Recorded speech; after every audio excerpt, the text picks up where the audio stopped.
ಕರ್ತನಲ್ಲಿ ಪ್ರೀತಿ ಅಂತ ಸಹೋದರ ಸಹೋದರರೇ, ನಾವು ಕಳೆದ ಒಂದು ಸುಮಾರು ದಿನಗಳಿಂದ ನಮ್ಮ ಸಹೋದರ ಬರುವಂಥ 5ನೇ ವಾಲ್ಯೂಮ್ ಅದರಲ್ಲಿ ಪವಿತ್ರಾತ್ಮ ಬಗ್ಗೆ ನಾವೇನು ಮಾಡ್ತಾ ಇದ್ರಿ ಅದನ್ನು ಓದ್ತಾ ಇದ್ರಿ. ಚಾಪ್ಟರ್ ನಂಬರ್ 13 ಕಳೆದ ಸತಿ ನೋಡ್ಬೇಕಾದ್ರೆ ಯಾವ ಥರ ಪವಿತ್ರಾತ್ಮ ಒಂದು ಹೊಂದಿರೋಂಥ ದೇವ್ರ ಮಕ್ಳುಗಳಲ್ಲಿ ಯಾವ ರೀತಿ ಒಂದು ಕೆಲಸಗಳನ್ನ ಮಾಡ್ತದೆ, ಯಾವ ರೀತಿ ಹೋರಾಟ ಇರ್ತಾರೆ ಅಂತ ನಾವೇನು ಮಾಡಿದ್ವಿ ನಾವು ನೋಡಿದ್ರಿ. ಸೊ ಇವಾಗ ಕಂಟಿನ್ಯೂ ಮಾಡೋಣ. ಇಂಗ್ಲೀಷಲ್ಲಿ ಪೇಜ್ ನಂಬರ್ 191, ಕನ್ನಡದಲ್ಲಿ ಪೇಜ್ ನಂಬರ್ 116. ಸೊ ಯಾರು ಓದೋ ಸಹೋದರ ಸುದ್ದಿಗಳಿತ್ತು ಅಂದರೆ ಕೈಗಳಿರ್ತಾರೆ, ಅವ್ರಿಗೆಲ್ಲರಿಗೂ ಅವಕಾಶ ಕೊಡೋಕೆ ಅನುಕೂಲ ಆಗ್ಬೋದು. ನಾವು ಉತ್ತರಿಸುವುದೇನೆಂದರೆ, ಪವಿತ್ರಾತ್ಮನ ಈ ಸೋಲು ಕೇವಲ ಸೋಲಿನಂತೆ ತೋರುತ್ತದೆಯೇ ಹೊರತು ಅದು ನಿಜವಾದ ಸೋಲಲ್ಲ. ನಿಜವಾಗಿಯೂ ಪವಿತ್ರಾತ್ಮನು ಕದನವು ಪ್ರಾರಂಭವಾದಾಗಿನಿಂದಲೂ ತನ್ನ ಜಯಬೇರಿಯನ್ನು ಬಾರಿಸುತ್ತಲೇ ಇದ್ದಾನೆ. ಈ ಸುವಾರ್ಥ ಯುಗದಲ್ಲಿ ಅದರ ದ್ವಿಮುಖ ನಿಯೋಗವು ಒಳ್ಳೆಯ ರೀತಿಯಲ್ಲಿ ನೆರವೇರಿವೆ. 1. ಪ್ರತಿಷ್ಠತೆಯ ಬಗ್ಗೆ ಮತ್ತು ದೇವರ ಬಗ್ಗೆ ಹಾಗೂ ಆತನ ನೀತಿವಂತಿಕೆಗಳ ಬಗ್ಗೆ ಇರುವ ಉತ್ಕಂಠತೆಗಳಿಗೆ ಅನುಗುಣವಾಗಿ ಮತ್ತು ಈ ಲೋಕದಲ್ಲಿ ಅವರ ಬಗ್ಗೆ ದುರಾತ್ಮನ ಪ್ರಭುತ್ವ ಮತ್ತು ಶಕ್ತಿ ಇವುಗಳ ಕಾರಣ ದೇವಜನರಾಗಿರುವವರ ಗುಣಲಕ್ಷಣಗಳನ್ನು ಇವುಗಳು ಸಾಬೀತುಪಡಿಸುವುಗಳಾಗಿವೆ. ಇವುಗಳು ಪ್ರಸ್ತುತ ಕಾಲದಲ್ಲಿ ಯಾರು ದೇವರಿಗೆ ತಕ್ಕಂತೆ ಜೀವಿಸುತ್ತಾರೋ ಅವರು ಹಿಂಸೆಗೆ ತುತ್ತಾಗಲೇಬೇಕಾಗುತ್ತದೆಂದು ಹೇಳುತ್ತವೆ.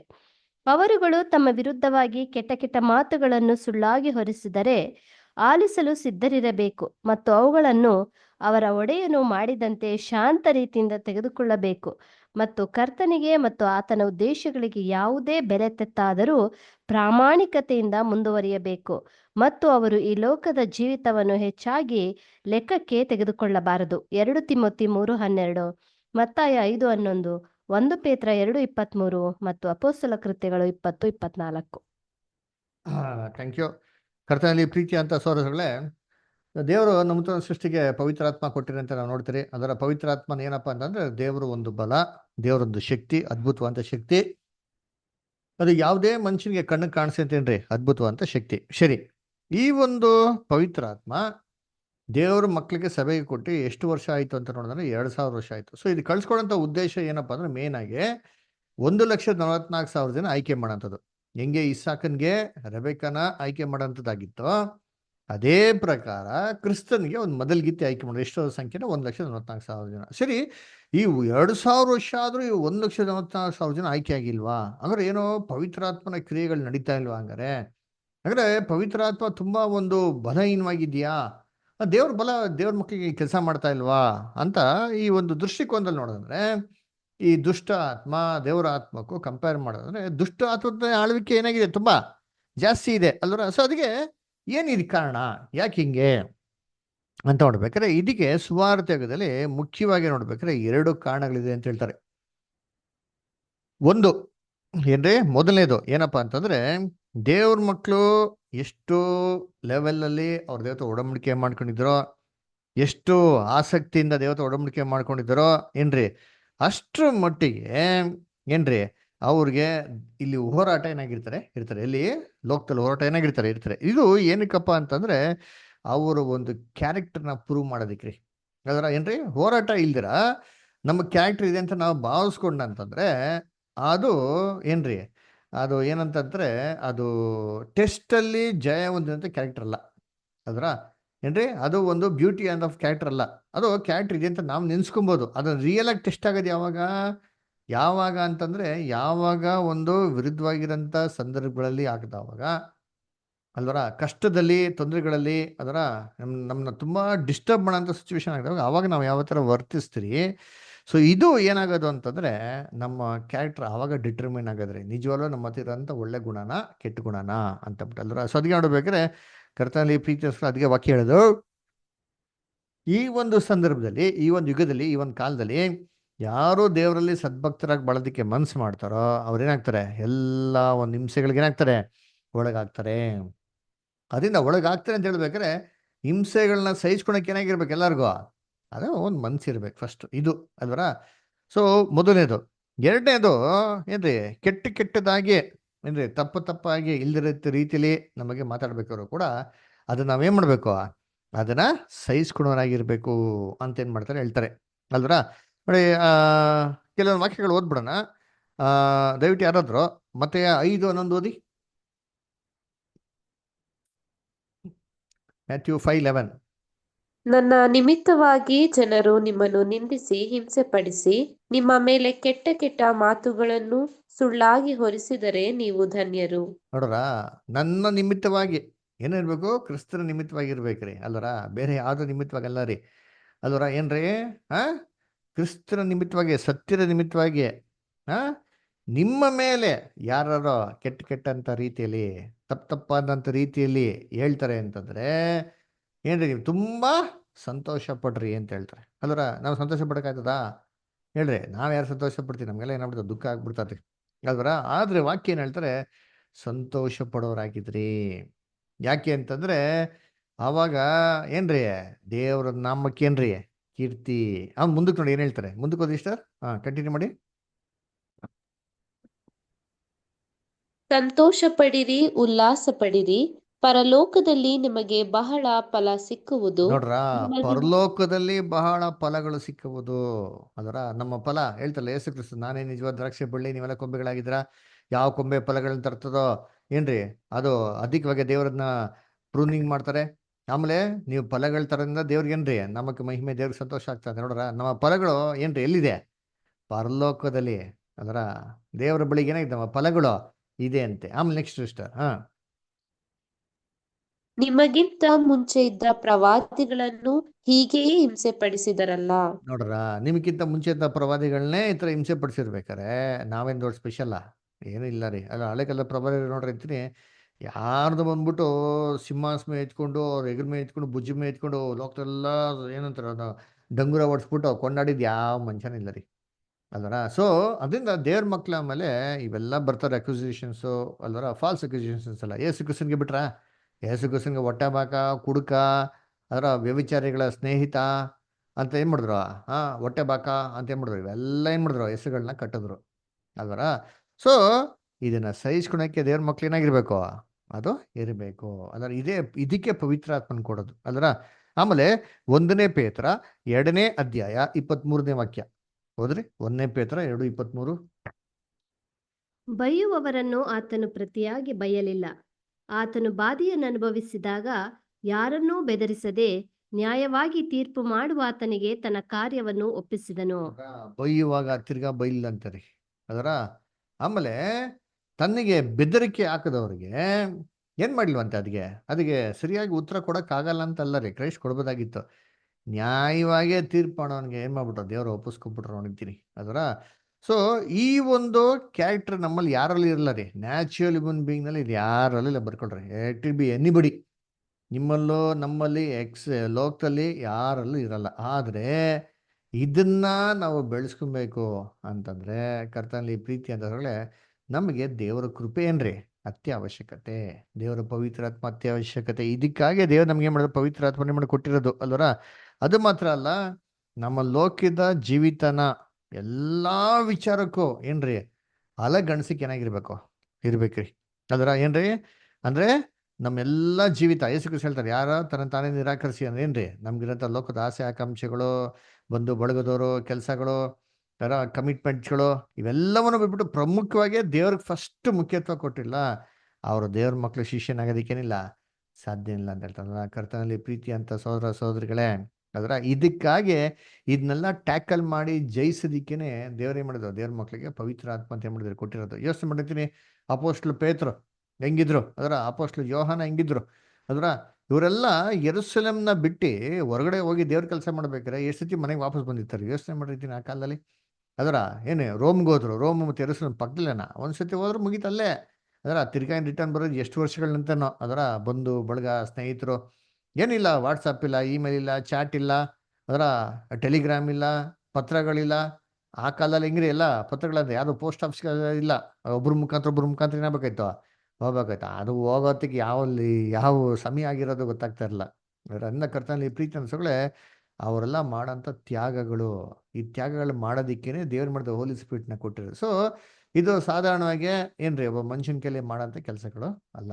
ಅದಕ್ಕೆ ಈ ಒಂದು ಪವಿತ್ರಾತ್ಮನ ಒಂದು ಕ್ರಿಯೆ ನೋಡ್ಬೇಕಾದ್ರೆ ಲೋಕದಲ್ಲಿ ನಮ್ಗೇನ್ ಕಾಣಿಸಲ್ಲ, ಇದು ಸಕ್ಸಸ್ ಆಗ್ತಾರ ಏನಾಗಲ್ಲ ನಮ್ಗೆ ಕಾಣಿಸಲ್ಲ. ಯಾಕಪ್ಪ ಅಂತಂದ್ರೆ ಈ ಕ್ಯಾರೆಕ್ಟರ್ ಎಲ್ಲ ಬೆಳೆಸ್ಕೋಬೇಕು ಅಂತಂದ್ರೆ ದೇವ್ರು ನಮ್ಗೆ ಬಲ ಕೊಡ್ತಾರೆ.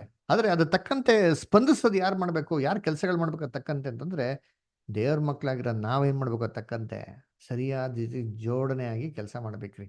ಅದಕ್ಕೆ ಬೈಬಲ್ ಹೇಳ್ತಾರಲ್ಲ, ವಿ ಆರ್ ಗಾಡ್ಸ್ ವರ್ಕ್ಮ್ಯಾನ್ಶಿಪ್ ಅಂತ ಹೇಳ್ತಾರೆ. ಅದರ ಅಂದ್ರೇನು, ದೇವ್ರ ಜೊತೆಗೆ ಸಹ ಉದ್ಯೋಗಿಗಳು ಅಂತ ಹೇಳ್ತಾರೆ. ಅದರ ನಾವು ದೇವ್ರ ಜೊತೆಗೆ ಸಹಕರಿಸಿ ಜೊತೆಗೆ ಏನ್ ಮಾಡ್ಬೇಕು, ಕೆಲಸ ಮಾಡ್ಬೇಕು. ದೇವ್ರು ನಮ್ಮವ್ರು ಒಬ್ಬರಲ್ಲೇ ಕೆಲಸ ಮಾಡ್ತಾರೆ ಅಂತಂದ್ರೆ ನಾವು ನಮ್ಮ ನಾನು ಲೋಕದಲ್ಲೆಲ್ಲ ಮುಳುಗಿದ್ಬಿಟ್ಟು ದೇವ್ರು ನನ್ನ ಕೆಲಸ ಮಾಡ್ತಾರೆ ಆಗ್ತದಾ? ಅದರ ನಾನೇನ್ ಮಾಡ್ಬೇಕು, ಅದಕ್ಕೆ ದೇವ್ರಿಗೆ ಒಪ್ಪಿಸ್ಕೊಡ್ಬೇಕ್ರಿ. ದೇವ್ರಿಗೆ ಒಪ್ಪಿಸ್ಕೊಟ್ಟಿಲ್ಲ ಅಂತ ಹಿಂಗಾಗ್ತದೆ. ಉದಾಹರಣೆಗೆ ಜೋನ, ಅದರ ದೇವ್ರು ಏನ್ ಮಾಡಿದ್ರು, ಅವನ್ನ ಇಟ್ಕೊಂಡು ನಿನವೆ ಪಟ್ಟಣಕ್ಕೆ ಮಾನಸಾಂತರ ಒಂದು ಕೇಳಪ್ಪ ಅಂತವ್ರು. ಇಡೀ ಪಟ್ಟಣನೇ ಬಂದ್ಬಿಟ್ಟಿರೋರು. ಇವನು ಹೋಗ್ತಾನ, ಇವ್ನಿಗೆ ಇಷ್ಟ ಇಲ್ಲ. ದೇವ್ರು ಆದ್ರೂ ಬಿಡಲ್ಲ, ಎಳ್ಕೊಂಬರ್ತಾರೆ. ಕೊನೆಗೆ ಏನ್ ಮಾಡ್ತಾನೆ, ಹೋಗ್ತಾನೆ. ಇಮ್ಯಾಜಿನ್ ಮಾಡಿ, ಜೋನ ಬಂದ್ಬಿಟ್ಟು ಏನ್ರಿ ನೇಣು ಹಾಕೊಂಡು ಸತ್ತೋಗ್ಬಿಟ್ಟಿದ್ರೆ ನಿನ್ನೆ ಬಂದಿದ್ಮೇಲೆ ಏನಾಗಿರೋದು, ಅವನ ಕೆಲಸ ಆಗಿರೋದಾ? ಅದರ ಸೊ ದೇವ್ರಿಗೆ ಏನ್ ಬೇಕು ಅಂತಂದ್ರೆ ದೇವ್ರು ಕೆಲಸ ಮಾಡ್ತಾರೆ, ಡೌಟೇ ಇಲ್ಲ. ಅವ್ಕೆಲ್ಲ ಅಸಾಧ್ಯವಾದದ್ದು ಯಾವುದಿಲ್ಲ. ನಾವಿಲ್ಲನ್ನು ಇನ್ನೊಬ್ಬನ ಉಪಯೋಗಿಸ್ಕೊಂತಾರೆ. ಆ ಕಾಲದಲ್ಲಿ ಯೋನ ಇಲ್ದರೆ, ಯೋನ ಇಲ್ಲದ್ರೆ ಬೇರೆಯವ್ರು ನಿಮ್ಮ ದೇವ್ರು ಉಪಯೋಗಿಸ್ಕೊಂಡಿದ್ರು. ಆದರೆ ಯೋನಿಂದ ನಮಗೆ ಪಾಠ ಇರಬೇಕು ಅಂತ ದೇವ್ರೇ ಮಾಡೋರು, ಅವನ ವ್ಯಕ್ತಿನೇ ಪ್ರತ್ಯೇಕವಾಗಿದ್ರು. ಆದರೆ ಸುವಾರ್ತೆಗದಲ್ಲಿ ಹಾಗಲ್ಲ ರೀ. ಅದರ ನಾವಿಲ್ವಾ, ತೆಗೆದು ದೇವ್ರು ಬಿಸಾಕ್ತಾರೆ. ಇನ್ನೊಬ್ಬನ ಏನು ಮಾಡ್ತಾರೆ, ದೇವ್ರು ಉಪಯೋಗಿಸ್ಕೊತಾರೆ. ದೇವ್ರು ಯಾರು ಬೇಕು ಉಪಯೋಗಿಸ್ಕೊಳಕ್ಕೆ ಸಾಧ್ಯತೆಗಳಿದೆ ಅಲ್ವರ. ಸದ್ಯ ನೋಡ್ಬೇಕಾದ್ರೆ ಈ ಒಂದು ಪವಿತ್ರ ಆತ್ಮ ನಮ್ಮಲ್ಲಿ ಕ್ರಿಯೆ ಮಾಡೋಕ್ಕೆ ನಾವೇನು ಮಾಡಬೇಕು, ಅವಕಾಶನ ಮಾಡಿಕೊಡ್ಬೇಕ್ರಿ. ನಾವು ಒಂದು ಪಾಠ ನೋಡೋದಲ್ಲ ಭಾನುವಾರ, ಅದರ ನೀವು ವಿಶಾಲವಾಗಿರಿ, ಬಿ ಯು ಎನ್ಲಾರ್ಜ್ಡ್. ದೇವ್ರು ನಮ್ಮ ಕೈ ಮೇಲೆ ಬರೋಕ್ಕೆ ಪ್ರಯತ್ನ ಮಾಡ್ತಾರೆ. ನಮ್ಮ ಕೈಲಿ ಬರೋದಕ್ಕೆ ಅಲೋ ಮಾಡ್ತೀರಾ? ದೇವ್ರು ಹೇಳ್ತಾರೆ, ಹೋಗಪ್ಪ ರಾಜ, ಪ್ಯಾಂಪೆಟ್ಸ್ ಕೊಡು, ಪತ್ರಿಕೆ ಕೊಡು, ಒಬ್ರಿಗೆ ವಿಟ್ನೆಸ್ ಮಾಡೋ ಅಂತ. ನಾವು ಕೊಡ್ತೀರಾ? ಕೈಲಿ ಏನು ಮಾಡ್ತೀರಿ? ಕೈಲಿರೋದೆಲ್ಲ ಪಾಕೆಟಲ್ಲಿ ಇಟ್ಕೊಂಡ್ಬಿಟ್ಟು ಯಾರಿಗೂ ವಿಟ್ನೆಸ್ ಮಾಡೋಕೆ ಹೋಗಲ್ಲ. ಆಗ್ತದಾ? ದೇವ್ರು ಹೇಳ್ತಾರೆ, ಇವತ್ತು ಹೋಗಪ್ಪ, ಕ್ಲಾಸ್ಗೆ ಹೋಗಪ್ಪ, ಪಾಠ ಇದೆ ಅಂತಂದರೆ ನಾವಿಲ್ಲ ದೇವ್ರೆ, ಇವತ್ತು ನಾವು ಊರು ಸುತ್ತಕ್ಕೆ ಹೋಗ್ಬೇಕು ಅಂತಂದರೆ ಏನು ಮಾಡ್ತಾರೆ ದೇವರು? ನಾವು ದೇವ್ರಿಗೆ ಏನು ಮಾಡೋಕೆ ಹೋಗ್ತಾಯಿಲ್ಲ, ಅಲೋವ್ ಮಾಡ್ತಾಯಿಲ್ಲ, ಅನುಮತಿ ಏನು ಮಾಡ್ತಾ ಇಲ್ಲ, ಕೊಡ್ತಾ ಇಲ್ಲ. ನಮ್ಮ ಪಾದದಲ್ಲಿ ಬರೋಕೆ ಏನು ಮಾಡ್ತಾಯಿಲ್ಲ, ಅನುಮತಿ ಕೊಡ್ತಾ ಇಲ್ಲ. ಬಾಯಿನಲ್ಲಿ ಬರೋಕೆ ಅನುಮತಿ ಕೊಡ್ತಾ ಇಲ್ಲ. ನಮ್ಮ ಬುದ್ಧಿ ಜ್ಞಾನದಲ್ಲಿ ತಿಳುವಳಿಕೆಯಲ್ಲಿ ಹೃದಯದಲ್ಲಿ ಏನು ಮಾಡೋಕ್ಕೆ ಬರೋಕ್ಕೆ ಅನುಮತಿ ಕೊಡ್ತಾ ಇಲ್ಲ. ಇವೆಲ್ಲ ಇಲ್ಲೇ ಅನುಮತಿ ಕೊಟ್ಟಿಲ್ಲ ಅಂತಂದರೆ ನಮ್ಮಲ್ಲಿ ಪವಿತ್ರಾತ್ಮಕ್ಕೆ ನಾವೇನು ಮಾಡ್ತಾಯಿಲ್ಲ, ಅಲ್ಲಿ ನಮ್ಮಲ್ಲಿ ಕ್ರಿಯೆ ಮಾಡೋಕ್ಕೆ ಬಿಡ್ತಾ ಇಲ್ಲ ಅಂತಂದ್ಬಿಟ್ಟು. ಅದರಿಂದ ಇದು ಒಂದು ರೀತಿಯಲ್ಲಿ ನೋಡ್ಬೇಕಾದ್ರೆ ಫೇಲ್ಯೂರ್ ಥರ ಈ ಕಾರಣಕ್ಕೆ ಅನಿಸ್ತದೆ. ಅಂದರೆ ಈ ಕೆಲಸ ನಮ್ಮಲ್ಲಿ ಏನು ಮಾಡ್ತಾರೆ, ಪವಿತ್ರಾತ್ಮ ಮಾಡ್ತಾರೆ. ಓಕೆನಾ? ಸೊ ನೆಕ್ಸ್ಟ್ ಪ್ಯಾರಾಗ್ರಾಫ್ ದಿವ್ಯಾ ಅಷ್ಟೇ ಓದ್ತೀರಾ?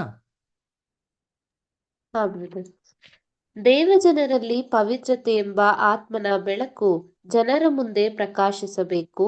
ಇದು ವಿರೋಧಿಯ ಹಠಮಾರಿ ಸ್ವಭಾವದಿಂದ ಇನ್ನೂ ಸಂಪೂರ್ಣ ಕುರುಡರಾಗದಿರುವವರೆಲ್ಲರನ್ನು ಆಕರ್ಷಿಸುವುದಾಗಿದೆ. ಈ ಪ್ರಕಾಶವು ಪಾಪದ ಅಂಧಕಾರದೊಳಗೆ ಆಕ್ಷೇಪಣಾಪೂರ್ವಕವಾಗಿ ಒಳನುಗ್ಗಿ ಬೆಳಗಿಸಬೇಕು ಮತ್ತು ಎಲ್ಲ ಅನೀತಿವಂತಿಕೆಯ ವಿರುದ್ಧವಾಗಿ ಸಾಕ್ಷಿ ಹೇಳುವಂತಾಗಬೇಕು. ಈ ರೀತಿಯಲ್ಲಿ ಅದು ಕುರುಡರಾಗಿರುವವರ ಮನಸ್ಸಾಕ್ಷಿಯನ್ನು ಸಹ ತಟ್ಟಿ ಅವರುಗಳು ದೇವರ ಬಗ್ಗೆ ಮತ್ತು ನಿರೀಕ್ಷಿತ ಮುಂಬರುವ ದಿನಗಳಲ್ಲಿ ತಮಗಿರುವ ಜವಾಬ್ದಾರಿಗಳನ್ನು ಗ್ರಹಿಸಿಕೊಳ್ಳುವಂತಾಗಬೇಕು.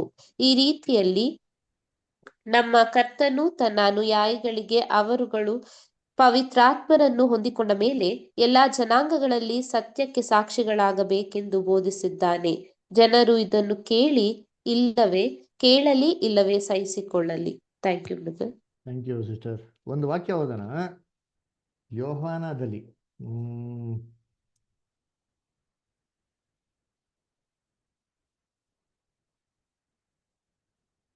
16ನೇ ಅಧ್ಯಾಯ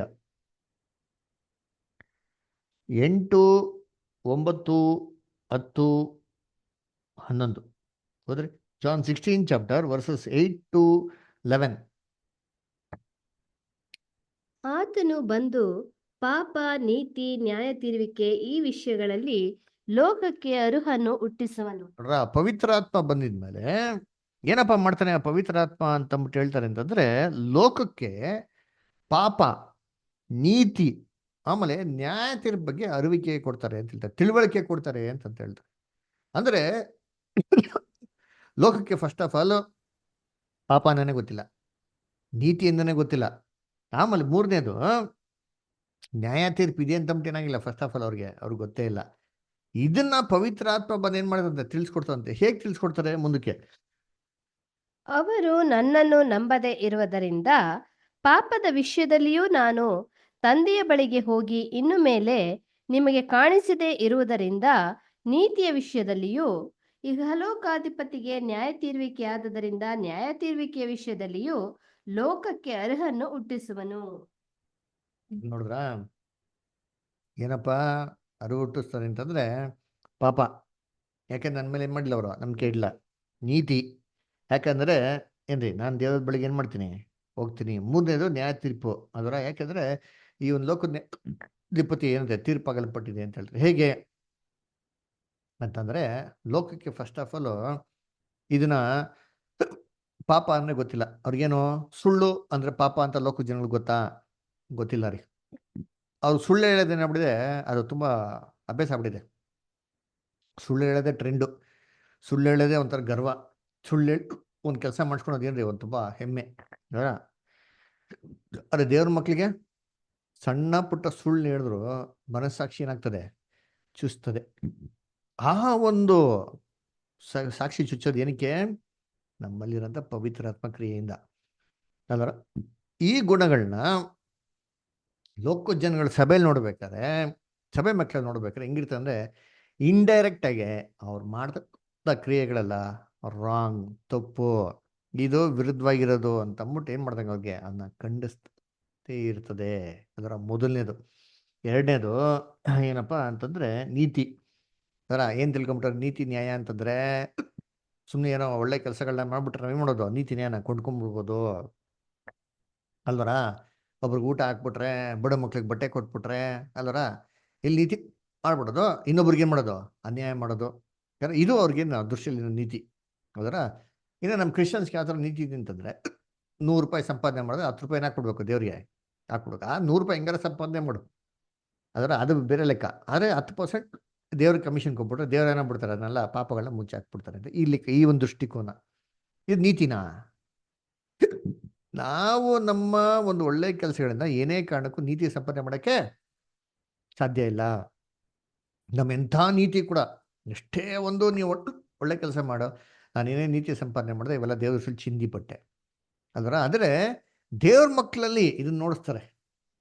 ಏನು ನೋಡಿಸ್ತಾರೆ ಅಂತಾರೆ, ನೋಡಪ್ಪ ನನ್ನ ನೀತಿವಂತಿಕೆ ಕ್ರಿಸ್ತನಿಂದ ಬಂದಿರೋದು, ನನ್ನ ಸತ್ಕಾರ್ಯಗಳಿಂದ ಆಗಲಿ, ನನ್ನ ಊಟ ಉಪಚಾರಗಳು ಆಗಲಿ, ನನ್ನ ಒಳ್ಳೆ ಕೆಲಸಗಳಿಂದ ಅಲ್ಲ ಅಂತ ಜನಗಳಿಗೆ ಹೆಂಗಿರ್ತಾರೆ, ಕಾಂಟ್ರಾಸ್ಟ್ ಆಗಿರ್ತಾರೆ. ಇದೇನಪ್ಪ ನಾವು ಇಷ್ಟೆಲ್ಲ ದೇವರು ದೇವರು ಅಂತ ಓಡ್ತೀರಿ, ಬರೀ ಕಲ್ಲ ಇಷ್ಟು ದೂರ ಹೋಗ್ತೀರಿ, ಅಂಥ ಸೇವೆ ಮಾಡ್ತೀರಿ, ಇಂಥ ಸೇವೆ ಮಾಡ್ತೀರಿ, ಇಂಥ ಯಜ್ಞ ಬಲಿ ಎಲ್ಲ ಕೊಡ್ತೀರಿ.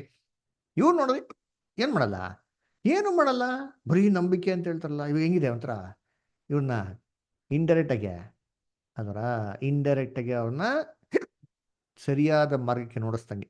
ಮೂರನೇದು ನ್ಯಾಯ ತೀರ್ಪು ಅಂತ ಹೇಳ್ತಾರೆ ಅಲ್ವರ. ಇವಾಗೆಲ್ಲ ಜನಗಳಿಗೆ ಏನ್ರಿ, ನಡೆಯ ಯಾರು ನೋಡ್ತಾನೆ, ಏನಾಗ್ಬಿಡ್ತದೆ ಸ್ವಲ್ಪ ಕೆಟ್ಟದ್ದು ಮಾಡಿದ್ರೆ ಅಂತ ಏನು ಮಾಡೋದು, ಒಬ್ರಿಗೆ ಕೆಟ್ಟದ್ದು ಮಾಡ್ಬಿಡೋದು, ಆಮೇಲೆ ಏನು ಗೊತ್ತಿರೋದು ಸೈಲೆಂಟಾಗಿ ಇದ್ಬಿಡೋದು. ಅಲ್ಲಪ್ಪ, ನೀವು ಒಂದೊಂದು ಕೆಲಸಗಳಿಗೂ ದೇವ್ರ ಲೆಕ್ಕ ಕೊಡಬೇಕು, ನ್ಯಾಯ ತೀರ್ಪು ಆಗ್ತಾರೆ ಅಂತ ಈ ಜ್ಞಾನ ಇದೆಯಾ ಅವ್ರಿಗೆ ಅಂತಂದರೆ ಲೋಕಕ್ಕೇನಾಗಿಲ್ಲ ರೀ, ಈ ಜ್ಞಾನನೇ ಇಲ್ಲ ರೀ ಅಲ್ವರ. ಕರ್ತನಲ್ಲಿ ಪ್ರೀತಿ ಅಂತ ಸೋರಸೋಗಳೇ ಆ ಅರಿವೇ ಅವ್ರಿಗಿಲ್ಲ ಅಲ್ವರ. ಆದರೆ ದೇವ್ರ ಮಕ್ಳಿಗೇನಿದೆ, ಒಂದಲ್ಲ ಒಂದಿನ ಪ್ರತಿಯೊಬ್ಬರು ಮನುಷ್ಯರು ಕ್ರಿಸ್ತನ ಸಿಂಹಾಸನ ಮುಂದೆ ನ್ಯಾಯ ತೀರ್ಪಿಗೆ ಏನಾಗಬೇಕು, ನಿಂತ್ಕೋಬೇಕು.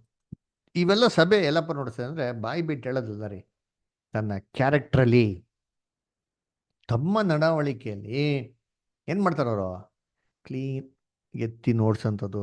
ಅದಕ್ಕೆ ಇಲ್ಲಿ ಹೇಳೋದು ವಾಲ್ಯೂಮ್ನಲ್ಲಿ ಏನಂತ ಹೇಳ್ತಾರೆ, ನಿಮ್ಮ ಬೆಳಕು ಈ ರೀತಿ ಲೋಕ ಜನಗಳ ಮುಂದೆ ಏನಾಗಬೇಕಂತೆ, ಪ್ರಕಾಶಿಸ್ಬೇಕು.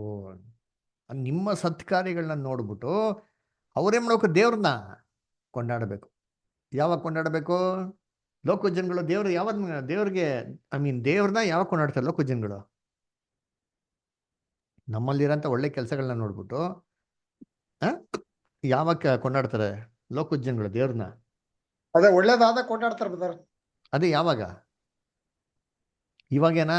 ಇವಾಗೇ ನೀವು ಒಳ್ಳೆ ಕೆಲಸ ನೋಡಿದ ತಕ್ಷಣ ಇಮ್ಮಟ್ಟಿಗೆ ದೇವ್ರನ್ನ ಕೊಂಡಾಡ್ಬಿಡ್ತಾರ?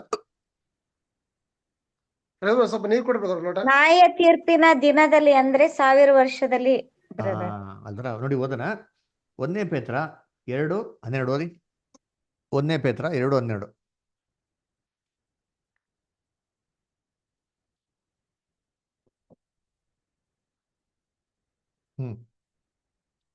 ನಿಮ್ಮ ನಡವಳಿಕೆಯು ಅನ್ಯಜನರ ಮಧ್ಯದಲ್ಲಿ ಯೋಗ್ಯವಾಗಿರಲಿ. ಆಗ ಅವರು ಯಾವ ವಿಷಯದಲ್ಲಿ ನಿಮ್ಮನ್ನು ಅಕ್ರಮಗಾರರೆಂದು ನಿಂದಿಸುತ್ತಾರೋ ಆ ವಿಷಯದಲ್ಲಿಯೇ ನಿಮ್ಮ ಸತ್ಕ್ರಿಯೆಗಳನ್ನು ಕಣ್ಣಾರೆ ಕಂಡು ವಿಚಾರಣೆಯ ದಿನದಲ್ಲಿ ದೇವರನ್ನು ಕೊಂಡಾಡುವರು. ನೋಡೋದಾ ಏನ್ ಹೇಳ್ತಾರೆ? ಯಾವಾಗಂತ ಕೊಂಡಾಡೋದು? ವಿಚಾರಣೆಯ ದಿನದಲ್ಲಿ. ಯಾವ ವಿಚಾರದಲ್ಲಿ ನಿಮ್ಮನ್ನ ಏನಂತ ಹೇಳ್ತಾರಂತೆ? ಅಕ್ರಮಗಾರ ಅಂತ ಹೇಳ್ತಾರೋ ಅದೇ ವಿಚಾರದಲ್ಲಿ ನಿಮ್ಮ ಸತ್ಕ್ರಿಯೆಗಳನ್ನ ನೋಡ್ಬಿಟ್ಟು ಯಾವಾಗ ಕೊಂಡಾಡ್ತಾರೆ ದೇವ್ರನ್ನ ಅಂದ್ರೆ ಇವಾಗ ಅಲ್ಲ ರೀ, ಅವಾಗ ವಿಚಾರಣೆ ದಿನದಲ್ಲಿ. ಯಾವಾಗ ವಿಚಾರಣೆ ದಿನ? ಕ್ರಿಸ್ತನ 1000 ವರ್ಷ ಆಳ್ವಿಕೆಯಲ್ಲಿ ಕಣ್ಣಿಗೆ ಕಾಣಂತ ರೀತಿಯಲ್ಲಿ ಭೂಲೋಕದಲ್ಲಿ ಆತ ರಾಜ್ಯ ಸ್ಥಾಪನೆ ಆಗ್ಬೇಕಾದ್ರೆ ಅವಾಗೇನ್ರಿ ಅದು ಅದು ಆಗಂತ ಕೆಲಸ. ಅದನ್ನ ಕರ್ತನಲ್ಲಿ ಪ್ರೀತಿ ಅನ್ನಿಸೋಗಳೇ ಏನ್ರಿ, ಇದಕ್ಕಾಗಿ ದೇವರು ನಮ್ಮನ್ನ ಪವಿತ್ರಾತ್ಮನೆ ಮಾಡಿರೋದು ಕೊಟ್ಟಿರೋದು. ಸೊ ಇವಾಗ ಈ ಕೆಲಸ ಏನ್ರಿ, ಸಭೆಯಲ್ಲಿ ಎಷ್ಟು ಜನ ಮಕ್ಳುಗಳು ಆಗ್ತದೆ ಯೋಚನೆ ಮಾಡಿರ್ತೀರಿ. ನಾವೇ ಇದೀರಿ ಅಂತ ಹೇಳಿ ಎಕ್ಸಾಂಪಲ್ ಗ್ರೂಪ್ ಅದರ ಇಷ್ಟು ಜನ ಇದ್ದೀರಪ್ಪ, ಇಷ್ಟು ಜನದಲ್ಲಿ ಎಷ್ಟು ಜನಗಳಲ್ಲಿ ಈ ಒಂದು ಕ್ರಿಯೆ ಸಕ್ಸಸ್ಫುಲ್ ಆಗಿ ಆಗ್ತಾ ಇತ್ತು ಐತೆ ಅಲ್ವರ ಆಯ್ತಾ ಅಂತ ನೋಡಿ ಪ್ರಶ್ನೆ ನಾವೇ ಹಾಕೊಂಡಂದ್ರೆ ನಮಗೆ ಉತ್ತರ ಸಿಗ್ತದೆ ನಾವು ಎಲ್ಲಿ ನಿಂತಿದ್ದೀರಿ ಅಂತ. ಅದನ್ನ ಕರ್ತನಲ್ಲಿ ಪ್ರೀತಿ ಅಂತಂದ್ರೆ ಇದರಿಂದ ಪವಿತ್ರಾತ್ಮನ ಕೆಲಸ 100% ಸಕ್ಸಸ್ಫುಲ್ ಆಗಿ ಆಗ್ತಾ ಇಲ್ಲ ಅಂತ ದೃಷ್ಟಿಕೋನದಲ್ಲಿ ಕಾಣಿಸ್ತದೆ. ಆದರೆ ಒಳಗಡೆ ಏನಪ್ಪ ರೀಸನ್ ಅಂತಂದ್ರೆ ಇದು ಫಿಲ್ಟ್ರೇಷನ್ ಟೆಸ್ಟ್. ಯಾರಿಗೆ ಕಿರೀಟ? ಯಾರು ಜಯವಂತರೋ ಅಲ್ರ ಮರಣದವರೆಗೂ ನಂಬಿಕಸ್ಥರಾಗಿರ್ತಾರೋ ಅದೇ ಕಿರೀಟ. ಹಳೆ ಕಾಲದಲ್ಲಿ ಮರಣದವರೆಗೂ ನಂಬಿಕಸ್ಥರಾಗಿರ್ಬೇಕೇನ್ರಿ, ಚಾವಟಿ ಇಟ್ಕೊಡು ಹೊಡಿಯೋರು, ಕೈ ಕಾಲೆಲ್ಲ ಕಟ್ ಮಾಡಿ ಹಾಕ್ಬಿಡೋರು. ಇವಾಗ ಏನೂ ಇಲ್ಲಪ್ಪ ಅವರ ನಮ್ಗೆ ಏಟ್ಗಳು ಕೊಡ್ತಾರೆ. ಹೆಂಗೆ ಅಂತಂದ್ರೆ ಎಲ್ಲ ಮಾನಸಿಕ ಏಟ್ಗಳು, ಬರೀ ಮನ್ಸಲ್ಲೇ ಏಟ್ಗಳು, ಮನ್ಸಲ್ಲೇ ಕೈ ಕಾಲುಗಳನ್ನ ಕಟ್ ಮಾಡೋದು, ಅವರ ಮನ್ಸುಗಳಲ್ಲಿ ಏನು ಮಾಡೋದು, ಅವರ ನಮಗೆ ನೋವು ಕೊಡೋಂಥದ್ದು. ಆದರೆ ಇದನ್ನೆಲ್ಲ ಏನು ಮಾಡಬೇಕು ಅಂದರೆ ನಮ್ಮ ಫಿಲ್ನೆಸ್ಗೆ ದೇವರೊಂದು ಪರೀಕ್ಷೆ ಕೊಡ್ತಾರೆ, ಏನು ಮಾಡ್ತಾವೆ ಸಕ್ಸಸ್ಫುಲ್ ಆಗಿ ಅಂಡರ್ಸ್ಟ್ಯಾಂಡ್ ಮಾಡ್ಬೇಕು. ಓಕೆ, ನೆಕ್ಸ್ಟ್ ಪ್ಯಾರಾಗ್ರಾಫ್ ಓದೋಣ. ನೆಕ್ಸ್ಟ್ ಪ್ಯಾರಾಗ್ರಾಫ್ ನಮಿತಾ ಸಿಸ್ಟರ್ ಓದ್ತೀರಾ?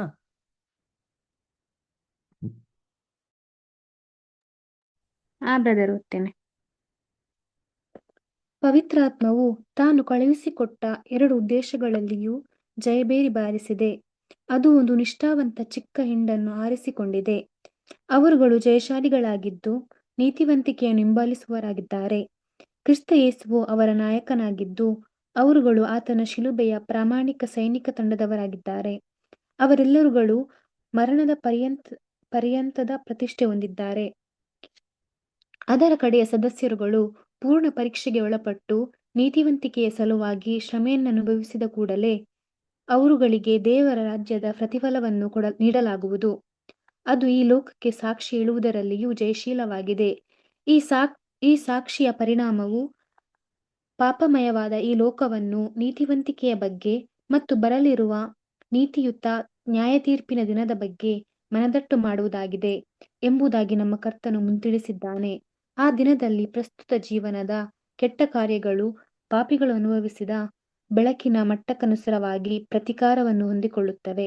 Thank you brother. Thank you sir. ಸರಿ ನೋಡೋರಿಗೆ ನೋಡ್ರಿ, ನಾವು ಮುಂಚೆನೇ ಹೇಳಿದ್ರೆ ಈ ಒಂದು ಏನಂತಾರೆ ಪವಿತ್ರಾತ್ಮನ ಒಂದು ಕೆಲಸದ್ದು ಏನ್ರಿ ದೇವ್ರ ದೃಷ್ಟಿಯಲ್ಲಿ it is working out successfully. ಯಾಕೆ ಸಕ್ಸಸ್ಫುಲಿ? ದೇವರಿಗೆ ಕ್ರಿಸ್ತನಿಗೆ ಮೊದಲ್ಗಿತ್ತಿ ಯಾರು ಬೇಕೋ ಅವ್ನು ಆಯ್ಕೆ ಮಾಡ್ತಾರೆ. ಅದರ ಎಲಿಸರ್ ಹೋದ, ಯಾರನ್ನ ಕರ್ಕೊಂಬರಕ್ಕೆ? ರೆಬೆಕ್ಕಂಗೆ ಕರ್ಕೊಂಬರ್ ಅಂತ ಹೋದ್ ನಾವನು ಇಲ್ವಲ್ಲ. ಅಬ್ರಾಹಮ್ ಹೋಗ್ಬೇಕಾರೆ ನೀನು ಲಾಬಾನ್ ಮನೆಗೆ ಹೋಗು ಅಂತ ಹೇಳದ್ನ ಹೇಳಿದ್ ನಾವನು. ಲಾಬಾನು ದೊಡ್ಡ ಶ್ರೀಮಂತ, ಅದರ ರೆಬೆಕ್ಕ ಇರ್ತಾಳೆ ಬ್ಯೂಟಿಫುಲ್ ಆಗೋಳೆ, ಇವಾಗೆಲ್ಲ ಚಿಕ್ಕ ವಯಸ್ಸು ಹುಟ್ಟಿದ್ದು, ಇವಾಗ ತುಂಬ ಸುಂದರಿಯಾಗಿರ್ತಾಳೆ, ಅವಾಗ ಕರ್ಕೊಂಬ ಅಂತ ಕಳ್ಸಿದ್ರಾ? ಇಲ್ಲ ರೀ. ನನ್ನ ಮಗನ್ಗೆ ಏನ್ರಿ ಈ ದೇಶದಲ್ಲಿ ಹೆಣ್ಣು ತಗೊಂಬೇಡ, ಅದರ ನಮ್ಮ ದೇಶಕ್ಕೆ ಹೋಗ್ಬಿಟ್ಟೆ ಮಾಡಿ ನೀನು ಹೆಣ್ಣ ತಗೊಂಬ ಅಂತ ಹೇಳ್ತಾರೆ, ಅಷ್ಟು ಹೇಳಿದ್ದು. ಅದರ ಇವನೇನು ಮಾಡ್ತಾನೆ? ಎಲಿಯೇಜರು ಸರಿ ಅಂತಂದ್ಬಿಟ್ಟು ನನ್ನ ಒಡೆಯನಿಗೆ ನಂಬಿಕಸ್ಥರಾಗಿರ್ಬೇಕು ಅಂತ ನಮ್ಮ ಏನು ಹೋಗ್ತಾನೆ.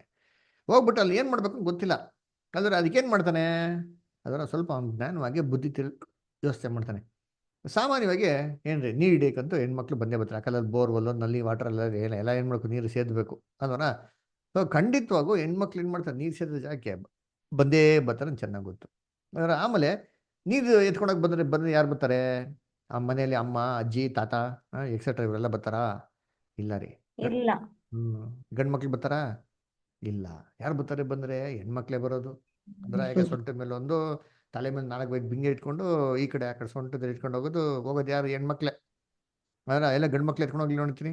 ಇಲ್ಲಿ ಹೋಗೋದಕ್ಕೆ 4 ಪೀಠಕ್ಕೆ ಹೊಡೆದೋಗಿರ್ತದೆ.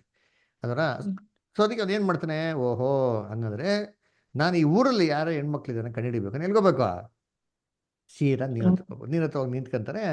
ಅವಾಗ ಯಾರು ಅಂತ ಕಂಡು ಹೆಂಗ್ ಕಂಡು ಒಂದೇ ಸರಿ ರಾಶಿ ಇಷ್ಟು ಜನಗಳು ಬಂದ್ಬಿಟ್ರು. ಅಯ್ಯೋ ಇಷ್ಟು ಜನದಲ್ಲಿ ಯಾರಪ್ಪ ನನಗೆ ಯೋಗ್ಯವಾದದ ಒಂದು ಮಗಳು, ನನ್ನ ಒಡೆಯನ್ಗೆ ಒಂದು ಯೋಗ್ಯದ ಮಗಳು ಯಾರು ಅಂತ ಗೊತ್ತಿರಲ್ಲ. ಅದಕ್ಕೆ ಏನು ಮಾಡ್ತಾನೆ, ದೇವತೆ ಪ್ರೇರ್ ಮಾಡ್ತಾನೆ, ದೇವರೇ ಗೊತ್ತಿಲ್ಲ ನನಗೆ, ಆದರೆ ಇದ್ರ ಮುಖಾಂತರ ನಂಗೆ ಏನು ಮಾಡೋದು, ಸೂಚನೆ ನೋಡ್ಸೋ. ಕರೆಕ್ಟಾಗಿ ಏನು ಮಾಡ್ತಾನೆ, ಪ್ರೇರ್ ಮಾಡಿದ ಎತ್ತಿದ ತಕ್ಷಣ ಕರೆಕ್ಟಾಗಿ ಅದೇ ಗುಣಗಳಿರೋಂಥ ಒಂದು ಸ್ತ್ರೀ ಬರ್ತಾಳೆ. ಅಲ್ಲರ ಇದೇ ಥರ ಏನ್ರಿ ದೇವರು ಇವತ್ತು ಏನ್ರಿ ಒಂದು ಕಾಲಿಂಗ್ನ ಕೊಟ್ಟವ್ರೆ. ಅಲ್ಲರ ಯಾರಂತ ಗೊತ್ತಿಲ್ಲ, ಆದರೆ ದೇವ್ರು ಹೇಳೋದೇನೋ, ಈ ಗುಣಲಕ್ಷಣಗಳು ನಿಮ್ಮಲ್ಲಿ ಏನಾಗಿರ್ಬೇಕು, ಇರಬೇಕು. ಅದರ ಏನು ಗುಣಲಕ್ಷಣಗಳು, ದೇವ್ರ ಸದ್ಭಕ್ತರಾಗಿ ಬಾಳೋದಕ್ಕೆ ಮನ್ಸು ಮಾಡೋರೆಲ್ಲರೂ ಏನ್ರಿ ಏನಾಗಬೇಕು, ಹಿಂಸೆಗಳು ಒಳಗಬೇಕು. ತಾತನ ನಮ್ಮ ಜೀವನಗಳಲ್ಲಿ ಏನಾಗಬೇಕು, ಹಿಂಸೆ ಇರಬೇಕು. ಯಾರ ನಿಮಿತ್ತವಾಗಿ, ನಮ್ಮ ನಿಮಿತ್ತವಾಗಲ್ಲ, ಕ್ರಿಸ್ತರ ನಿಮಿತ್ತವಾಗಿ, ಸತ್ಯದ ನಿಮಿತ್ತವಾಗಿ ಏನಾಗಿರ್ಬೇಕು, ಹಿಂಸೆಗಳು ಇರಬೇಕು. ಅದರ ಆಮೇಲೆ ಏನ್ರಿ ನಾವೇನು ಹೇಳ್ತಾರೆ, ಪೇತ್ರಲ್ಲಿ ಹೇಳ್ದಂಗೆ ಅದರ ಏನ್ರಿ ನಾವು ಅದಕ್ಕೆ ವಿರುದ್ಧವಾಗಿ ಕೆಟ್ಟದ್ದು ಮಾಡೋರಾಗಿರ್ಬಾರ್ದು. ಅಲ್ವರ ಎಲ್ಲವನ್ನೂ ತ್ಯಾಗ ಮಾಡೋದಕ್ಕೆ ಯಾವತ್ತೂ ಏನಾಗಿರ್ಬೇಕು, ಮಕ್ಕಳು ಸಿದ್ಧವಾಗಿರ್ಬೇಕ್ರಿ. ಅದರ ಆಮೇಲೆ ಇನ್ನೊಂದೇನು ನೋಡಿದ್ರೆ ಏನ್ರಿ, ನಮ್ಮಲ್ಲಿ ಸೇತಾನಿಗೆ ವಿರುದ್ಧವಾಗಿ ಹೋರಾಟ ಮಾಡೋದ್ರಲ್ಲಿ ಕೂಡ ಏನಾಗಿರ್ಬೇಕಂತೆ, ನಾವು ಜಯಶಾಲಿಯಾಗಿರ್ಬೇಕು. ಈ ಕ್ಯಾರೆಕ್ಟರ್ಗಳನ್ನ ನೋಡ್ತಾರೆ. ಎಲಿಯೇಜರ್ ಏನು ನೋಡ್ದ, ಅದರ ಯಾವ ಹುಡುಗಿ ಒಂಟೆಗೆ ನೀರು ಕೊಡ್ತಾಳೋ ಅವಳೇ ಇರಲಿ. ಅದರ ನಮ್ಗೇನು ಹೇಳ್ತಾರೆ, ಯಾರು ತಾನೇ ಜಯಿಸ್ತಾರೋ, ಅದರ ತನ್ನಲ್ಲಿರೋಂಥದ್ದೆಲ್ಲವನ್ನು ಜಯಿಸಿ ಕ್ರಿಸ್ತನ್ಗಾಗಿ ನನಗಾಗಿ ಎಲ್ಲ ತ್ಯಾಗ ಮಾಡ್ತಾರೋ ಅವ್ರೇನಾಗಿರಲಿ ಇರಲಿ ಅಂತ ದೇವ್ರು ಹೇಳ್ಬಿಟ್ರು. ದೇವ್ರೇನು ಮಾಡ್ತಾರೆ, ಒಲಿಸ್ಬಿಡ್ಬೇಕಂತ ಇಂಥ ಜಗಳ ನೋಡಿದ್ರು ತಾನೇ ನಿರಾಕರಿಸಿ ಯಾ ಕ್ರಿಸ್ತಂದೆ ಶಿಲ್ಬೆ ಎತ್ಕೊಂಡು ಬರ್ತಾರೋ ಅವ್ರು ಏನು ಮಾಡಲಿ, ನನ್ನ ಶಿಷ್ಯನಾಗಿರಲಿ ಅಂತಂದ್ಬಿಟ್ಟು. ಅಲ್ಲರ ಸೊ ಈ ರೀತಿ ನೋಡ್ಬೇಕಾದ್ರೆ ಈ ಫೇತ್ಫುಲ್ ಕ್ರಿಶ್ಚಿಯನ್ಸ್ನ ದೇವ್ರ ಕಾಲದಲ್ಲಿ ಸೆಲೆಕ್ಷನ್ ಮಾಡ್ತಾ ಇದ್ದಾರೆ. ಅಲ್ವರ ಇವ್ರಿಗೆ ಮರಣದವ್ರಿಗೆ ಏನ್ರಿ ಪರೀಕ್ಷೆ, ಇಂಥವ್ರಿಗೆ ಏನಪ್ಪ ಪ್ರೈಸ್ ಹೇಳ್ರಿ, ಇಂಥ ನಂಬಿಕಸ್ಥರಾಗಿರೋ ಸಭೆಗೆ ಏನು ಪ್ರೈಸ್ ಕೊಡ್ತೀನಿ ಅಂತ ಹೇಳಿದೆ ದೇವ್ರ?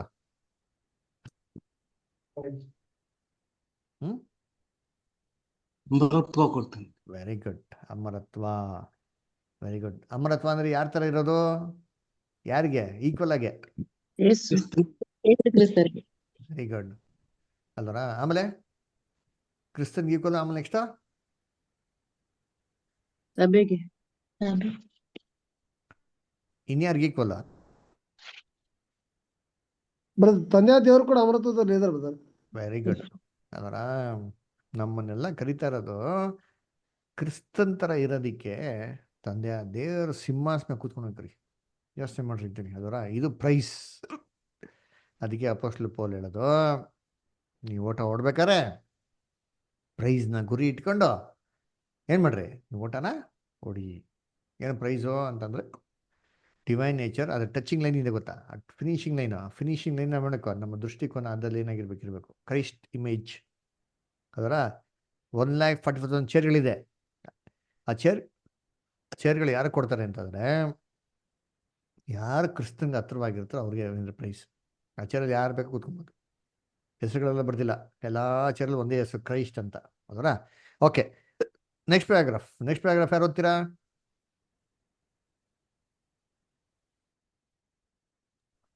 ಅನಿತಾ ಸ್ಟಾರ್, ಏನೋ ವಾಲ್ಯೂಮ್ ಇದೆಯಾ ನಿಮ್ಮ ಹತ್ರ? ಇದೆ, ಓದಕ್ಕಾಗಲ್ಲ. ಹೌದ್ರಾ, ಸರಿ, ಓಕೆ. ರಾಧಿಕಾ ಸ್ಟಾರ್, ನಿಮ್ಮ ಹತ್ರ ವಾಲ್ಯೂಮ್ ಇದೆಯಾ? ಸರೋಜಾ ಸಿಸ್ಟರ್, ಇಲ್ಲ ಹೌದ್ರಾ, ಸರಿ. ಶ್ವೇತಾ ಸ್ಟಾರ್,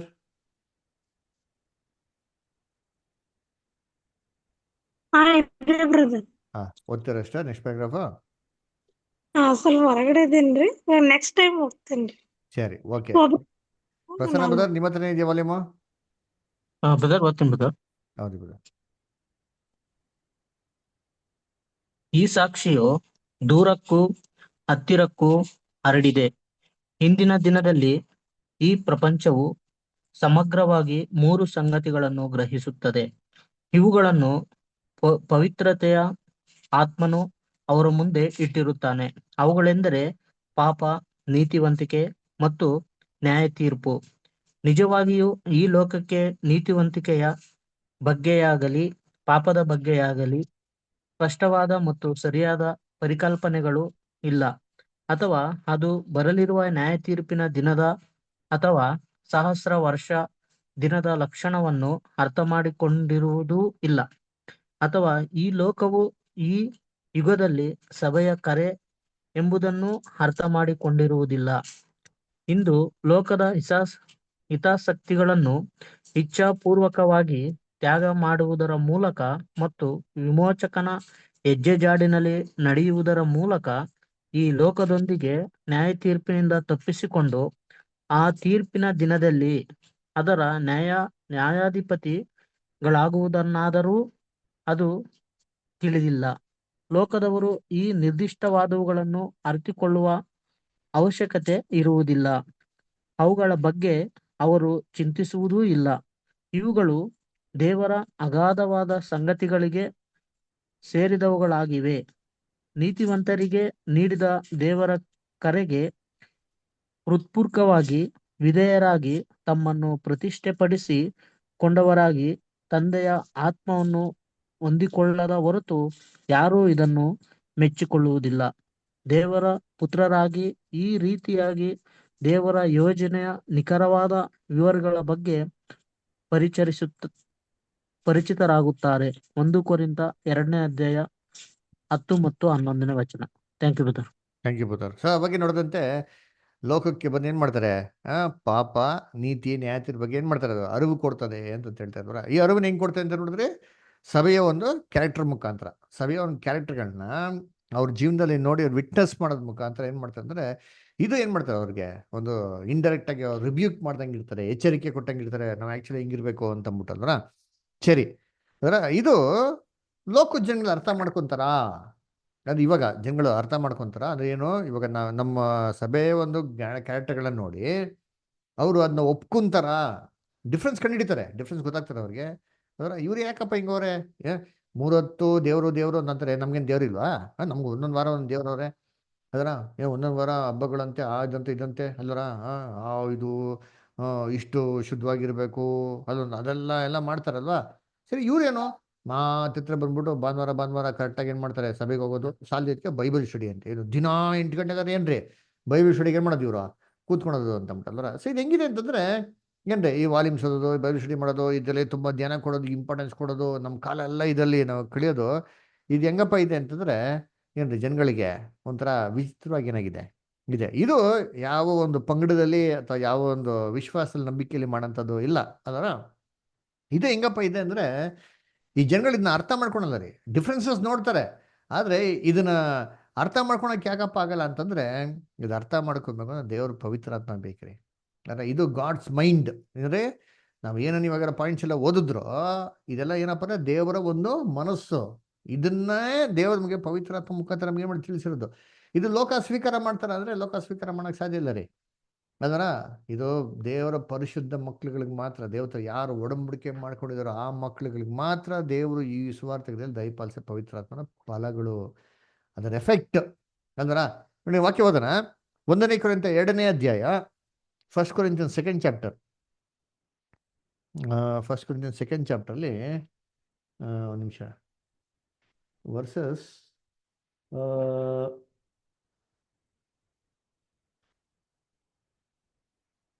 ವರ್ಸಸ್ 7 ವರ್ಸಸ್ ಒಂದು ನಿಮಿಷ ರೀ, ವರ್ಸಸ್ 7 ಓದಿ ಫಸ್ಟು. 7 ಇಂದ ಓದ್ಕೊಂಡ್ ನಿಂತೀನಿ.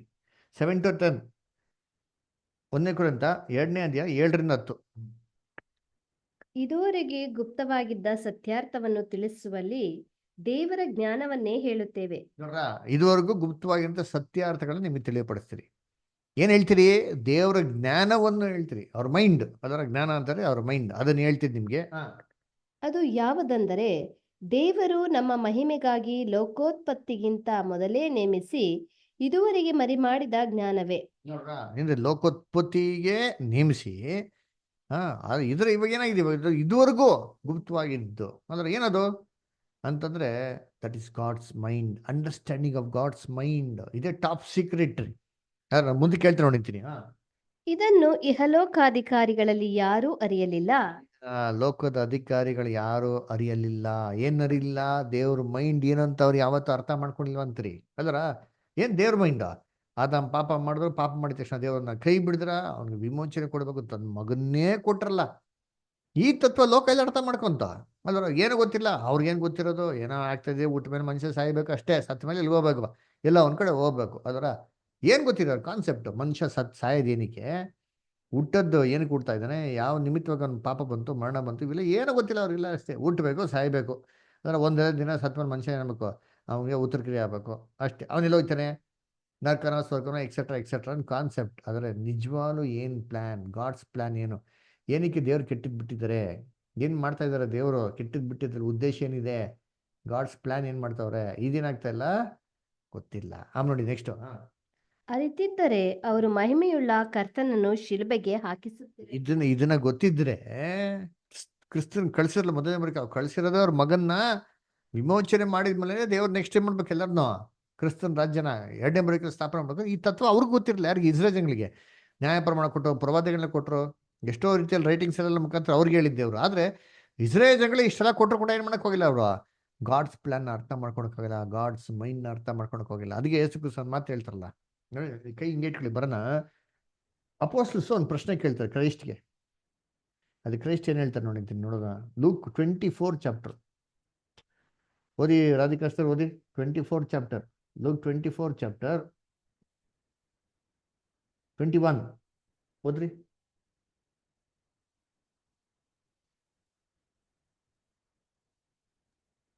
ಲೂಕ್ 24:21.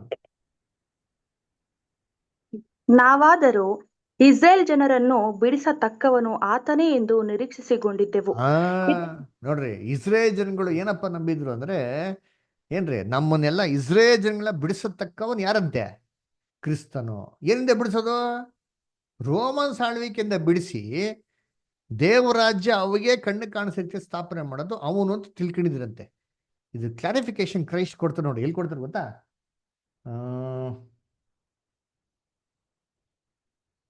26 ವರ್ಸ್ ಓದಿ, ಅದರಲ್ಲಿ 26.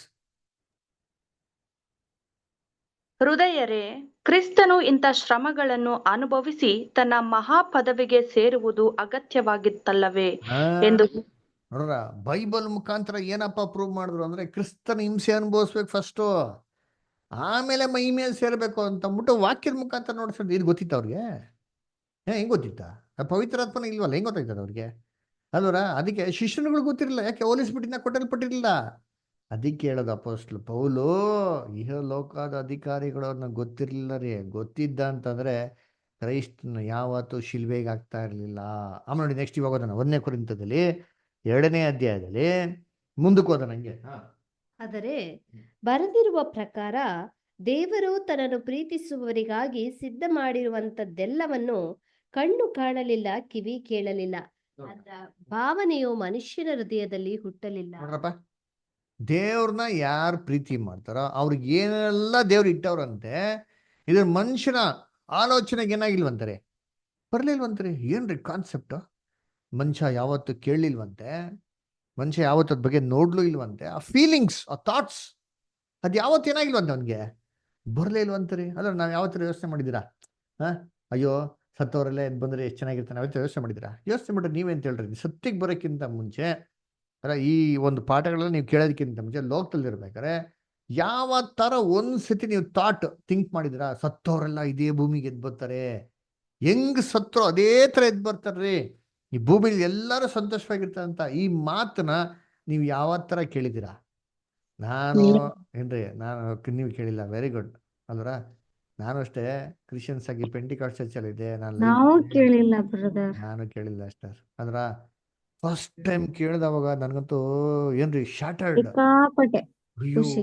ನನ್ಗೆ ಆಶ್ಚರ್ಯ, ಏನಪ್ಪಾ ಸತ್ತೋರ್ಲಿ ಎದ್ದು ಬರ್ತಾರ, ಅಯ್ಯೋ ಅದು ಇದೇ ಭೂಮಿಗೆ ಎದ್ದು ಬರ್ತಾರೆ, ಇಲ್ಲಿ ನೋಡ್ಸಿ ನೋಡ್ಸಿ ನೋಡ್ಸಿ ಅಂತ ನಾನು ತೆಗಿ ಇಲ್ಲಿ ನೋಡ್ಸಿ ಅಂತ ನೋಡ್ಸಿದ್ರೆ ಹೌದಲ್ವಾ, ಅರೇ ಹೆಂಗ್ ಎದ್ದು ಬರ್ತಾರೆ, ಏನ್ ಮಾಡ್ತಾರೆ ಅಲ್ವರ? ಈ ಯಾವ ಥರ ಕೇಳಿದಿರಾ? ಯಾವ ಇದ್ರಲ್ಲಿ ಹೇಳ್ತಾರ್ರಿ, ಸತ್ತೋಗ್ಬಿಟ್ಟ ಅಂದ್ರೆ ಸತ್ತೋಗ್ಬಿಟ್ಟ, ಅವ್ನು ಹೊಟ್ಟೋಗ್ಬಿಟ್ಟ, ಅಲ್ಗೋಗ್ಬಿಟ್ಟ ಇಲ್ಗೋಗ್ಬಿಟ್ಟ ಅಂತ ಇದನ್ನೇ ಹೇಳೋದು. ಚಿಂತೆ ಮಾಡ್ಬಿಡಕ್ಕಂದ, ಸತ್ತೋದನ್ ಏನ್ ಮಾಡ್ತಾನೆ, ವಾಪಸ್ ಎದ್ದು ಬರ್ತಾನೆ. ಯಾರಪ್ಪ ಹೇಳ್ತಾರೆ ಹೇಳ್ರಪ್ಪ? ಒಬ್ರು, ಯಾವುದೇ ಪಂಗಡ ತಗೊಳ್ರಿ, ಇವನ್ ಕ್ರಿಶ್ಚಿಯನ್ಸ್ ಅಂತ ಹೇಳ್ರಿ, ಹೇಳಲ್ಲ, oh don't worry my son, my child don't worry, your mom, your dad is in heaven with the Lord. Don't worry, don't cry. ಇಷ್ಟೇ ಇಷ್ಟೇ ಹೇಳ್ಬಿಟ್ರೆ ಆಯ್ತದ. ಡೋಂಟ್ ಕ್ರೈ ಅಂದ್ಬಿಟ್ರೆ ಅಪ್ಪ ಅಮ್ಮ ಮಲ್ಕೊಬಿಟ್ರೆ ಅಂದ್ರೆ ಎಲ್ಲಿ ಬರ್ತಾರೆ ಹೇಳ್ರಪ್ಪ ವಾಪಸ್ಸು ಹೇಳ್ಬೇಕು ತಾನೆ. ಅದನ್ನ ಯಾರು ಹೇಳಲ್ಲ. ಅಂದ್ರೆ ಅದನ್ನ ಹೇಳೋದಕ್ಕಿಂತ ವರಿ ಮಾಡ್ಬಿಡಿ, ನಿಮ್ಮ ಸತ್ತವ್ರು ವಾಪಸ್ ನಿಮ್ಮ ಜೊತೆಗೆ ಎದ್ಬುತ್ತೆ ಅಂತ ಹೇಳಿ ನೋಡ್ರಿ ಹೆಂಗಿರ್ತಾರೆ. ಹೌದಾ, ಅದು ತುಂಬ ಖುಷಿ ತರದ್ರಿ. ಇದು ಮನುಷ್ಯನ ಆಲೋಚನೆ ಯಾವತ್ತ ಬಂದಿತ್ತಾ? ಯಾರಿಗೂ ಬಂದಿಲ್ವಂತೆ. ನೋಡಿ ನೆಕ್ಸ್ಟ್ ಏನು ಹೇಳ್ತಾರೆ ವಾಕ್ಯ. ಏನು ದೇವ್ರಿಗೆ ಪ್ರೀತಿ ಮಾಡೋರ್ಗೋಸ್ಕರ ದೇವ್ರೇ ಮಾಡೋ ಸಿದ್ಧ ಮಾಡೋ ಅಂತ ಯಾವಾಗ ಸಿದ್ಧ ಮಾಡಿದ್ರು ವಾಕ್ಯ ನೋಡಿದ್ರೆ ಲೋಕದ ಉತ್ಪತ್ತಿಕ್ಕಿಂತ ಮುಂಚೆ. ಅದರ ಏನ್ರಿ ಜಗತ್ತನ್ನ ಸೃಷ್ಟಿ ಮಾಡೋಕ್ಕಿಂತ ಮನುಷ್ಯನ ಸೃಷ್ಟಿ ಮಾಡೋಕ್ಕಿಂತ ಮುಂಚೆನೇ ದೇವ್ರು ಎಷ್ಟು ಬ್ಯೂಟಿಫುಲ್ ಆಗಿ ಪ್ಲಾನ್ ಮಾಡೋರ್ರಿ. ಏನ್ರಿ ಮೈಂಡ್ ಅವ್ರದ್ದು. ಅದರ ಸಹಸ್ರ ವರ್ಷಗಳು ಏನ್ರಿ ಯುಗಾಂತರಗಳ ಮುಂದಕ್ಕೆ ಏನಾಗ್ತದೆ ಅಂದ್ಬಿಟ್ಟು ದೇವರು ಸಿಸ್ಟಮ್ಯಾಟಿಕ್ ಪಕಾ ಪ್ಲಾನ್ ಬಿಟ್ಟಾರೆ ನೋಡಿರ್ತೀನಿ. ಏನು ಮೈಂಡ್ ಇರ್ಬೇಕಲ್ಲ ದೇವರು, ಹೆಂಗ್ ಫ್ಯೂಚರ್ ಥಿಂಕ್ ಮಾಡ್ತಾರಲ್ಲ. ಅಂದ್ರೆ ಹೆಂಗೆ ಥಿಂಕ್ ಮಾಡ್ಬೇಕು, ಹೆಂಗೆ ಮಾಡಬೇಕು, ಏನಾಗಬೇಕು, ಹೆಂಗೆಲ್ಲ ಮಾಡಿಸ್ಬೇಕು, ಎಲ್ಲ ಸಿಸ್ಟಮ್ಯಾಟಿಕ್ ಆಗಿ ಅದರ ಬ್ಯೂಟಿಫುಲ್ ರೀ. ಇದು ಎಕ್ಸಿಕ್ಯೂಷನ್ ಇದೆಯಲ್ಲ ಸೂಪರ್ ಮಾಸ್ಟರ್ ರೀ. ಅಲ್ವರ ಅದಕ್ಕೆ ಅಪೊಸ್ತಲ ಪೌಲ್ ಒಂದು ಮಾತು ಹೇಳ್ತಾರೆ, ಅದು ಓದೋಣ ಆಮೇಲೆ ರೋಮನ್ಸಲ್ಲಿ ಹೇಳ್ತಾರೆ. ನನ್ನ ನೆಕ್ಸ್ಟ್ ಹೇಳ್ತಾರೆ ನೋಡಿ. ನಮಗಾದರೂ ದೇವರು ತನ್ನ ಆತ್ಮನ ಮೂಲಕ ಅದನ್ನು ಪ್ರಕಟಿಸಿದನು. ಇದನ್ನು ಇವೆಲ್ಲ ವಿಚಾರಗಳನ್ನ ದೇವ್ರು ನಮ್ಗೆ ಇಂಪಾರ್ಟೆನ್ಸ್. ತನ್ನ ಆತ್ಮ. ಆತ್ಮ ಅಂದ್ರೆ ಏನ್ರಿ? ತನ್ನ ಬಲ, ತನ್ನ ಜ್ಞಾನ, ತನ್ನ ಬುದ್ಧಿ. ತನ್ನ ಬುದ್ಧಿನೇ ನಮಗೆ ಕೊಟ್ಬಿಟ್ರಿ ದೇವರು. ಇನ್ನೇನ್ರಿ ಬೇಕೋ ಯೋಚನೆ ಮಾಡ್ರಿ. ಅಂದ್ರೆ ನಮ್ಗೆಲ್ಲ ಮೈಂಡೇ ಇಲ್ಲ, ಎಲ್ಲ ಮುಟ್ಟಾಳ್ರು, ಅಲ್ಲ ದಡ್ರು. ಇವ್ರ ತಲೆ ಇಲ್ಲ ಕಂಡ್ರೆ ಒಂದು ತಲೆ ಕೊಟ್ರು ಅಂತಂದ್ರು. ಯಾರು ತಲೆ ಕೊಟ್ಬಿಟ್ಟು ತಗೊಂಡೋಗಿ ಅವ್ರ ತಲೆ ನಮಗೆ ಕೊಟ್ಟರು ನೋಡ್ರಿ ಅಂತೀನಿ. ನಾವಾಗ್ರಿ ಮಾಡಿದ್ರಿ ಆನೆ, ಕೋಣ, ಕತ್ತೆ, ಕುದುರೆ ತಂದಿಕ್ಬಿಡು ಅಂತ ಹೇಳಿದ್ರಿ. ಹಂಗೆಲ್ಲ ಮಾಡ್ಬಿಟ್ಟಿರಿ ನಾವು ಅಷ್ಟ. ಇವ್ರ ತಂದು ಏನ್ ಮಾಡ್ರಿ, ನನ್ನ ತಲೆ ಕೊಟ್ರಪ್ಪ ಇವ್ರಿಗೆ, ನಮ್ಮ ಬುದ್ಧಿ ಕೊಟ್ರಿ. ಅದರ ಯಾರು ಶಿರಸ್ಸೈದ್ನೆ ಮಾಡ್ಕೊಂಡು ಕ್ರಿಸ್ತನ ತಲೆಯಾಗಿ ಮಾಡ್ಕೊಂತಾರ ಅವ್ರು ಕೊಟ್ರಿ. ಯಾರಿಗೆ ಮನ್ಸಿದ್ಯಾ ಅವ್ರಿಗೆ ಏನು ಮಾಡಿ ನನ್ನ ಬುದ್ಧಿ ಕೊಟ್ರಿ, ನನಗೆ ಕೊಟ್ರಿ ಅಂತ ಹೇಳೋದು ದೇವರು ಅಲ್ವರ. ನೋಡಿ ಅದಕ್ಕೆ ಅಪೊಸ್ತಲ ಪೌಲ್ ಹೇಳ್ತಾರೆ, ಎಲ್ಲಿ ಗೊತ್ತ ಹೇಳ್ತಾರೆ, ರೋಮನ್ಸಲ್ಲಿ